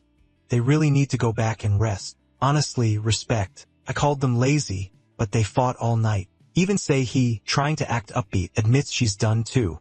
She can't fight anything else, but then she notices someone approaching. She tells Han Song to look ahead because that guy came back, the same person they saw on the monitor. Chun is standing face to face with them. Sei-hee immediately calls it in, saying they've got code 9 right in front of them. She gives the order and charges. I respect the courage, but I don't know what she thinks she's going to do. She just takes a brutal punch to the stomach and gets thrown away. She slams into the wall so hard it's like she exploded against it. Han Song realizes the gap between them. He calls out to her, but then he realizes it's on him now. He rushes Chun in rage, but he uses that same technique the protagonist figured out when he was weak, so that big back attack obviously does nothing. Chun dodges and says their movements are all uncoordinated. Han Song asks where he is, then Chun grabs him by the back of the head and smashes him into the ground. While Han Song is getting beaten, Sei-hee is telling herself she has to get up, but her body won't listen. Then someone comes closer, and she looks up terrified. Chun is holding Han Song by the neck and says now he's gonna get straight to the point, and he starts burning him right in front of her eyes. What is this? Just sudden brutality out of nowhere. Don't kill Si, please. Chun tells her she'd better obey if she wants to die without pain. She starts shaking, realizing the guy in front of her is on a completely different level. Then out of nowhere, Han Song grabs her hand and tells her to run fast. She has no chance, and she'll just die for nothing. But she refuses. She stands up saying she won't abandon him. She goes for a huge punch, but Chun blocks it easily. He throws her into the wall again, and then he rips her arm off. What is that? Chun comments that it's funny. When humans die, their bodies keep existing unlike monsters. Sephi looks to the side and sees there's nothing left of her arm. She jumps up anyway, saying she doesn't care. She'll still kill him. But Chun just drives his arms straight through her abdomen. Where is Nero? You were out in the city fighting creatures. Are we getting to the fight now or what? Chun pulls his arm back and watches her body fall, saying that damn Nero had a lot of friends. Next chapter, the whole city is still burning. The soldiers who aren't much use are standing there in shock as more creatures keep coming through the portal. Worse, it looks like their level is increasing. Some random guy tries to raise a shield and begs for help, saying they need reinforcements. Then suddenly a punch lands right in his face and he gets thrown away. The hand looked kind of human, but no, it was the monster. As he's about to pass out, he sees a strange guy walking up. Totally random moment. Citizen, you should run. But the creature is right there in front of him. And who is it? Nero asking where Chun is. The guy on the ground seems to recognize him, and when the blonde tries to help, he tells her to wait. Nero tells the creature to call Chun over right now.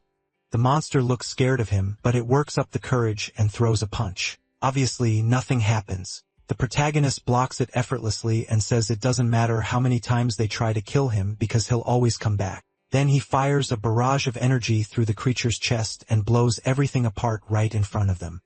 The guy on the ground starts remembering an old rumor about someone with the power of blue flame, the one who would win the war. Looks like that power is in this kid's hands. Jay Hager, looking at the documents, says now it's worse than he imagined, and they have no choice but to prevent it. But the item he got might be useful for something later, and he's looking at it along with the protagonist's documents. What are you trying to do to my boy?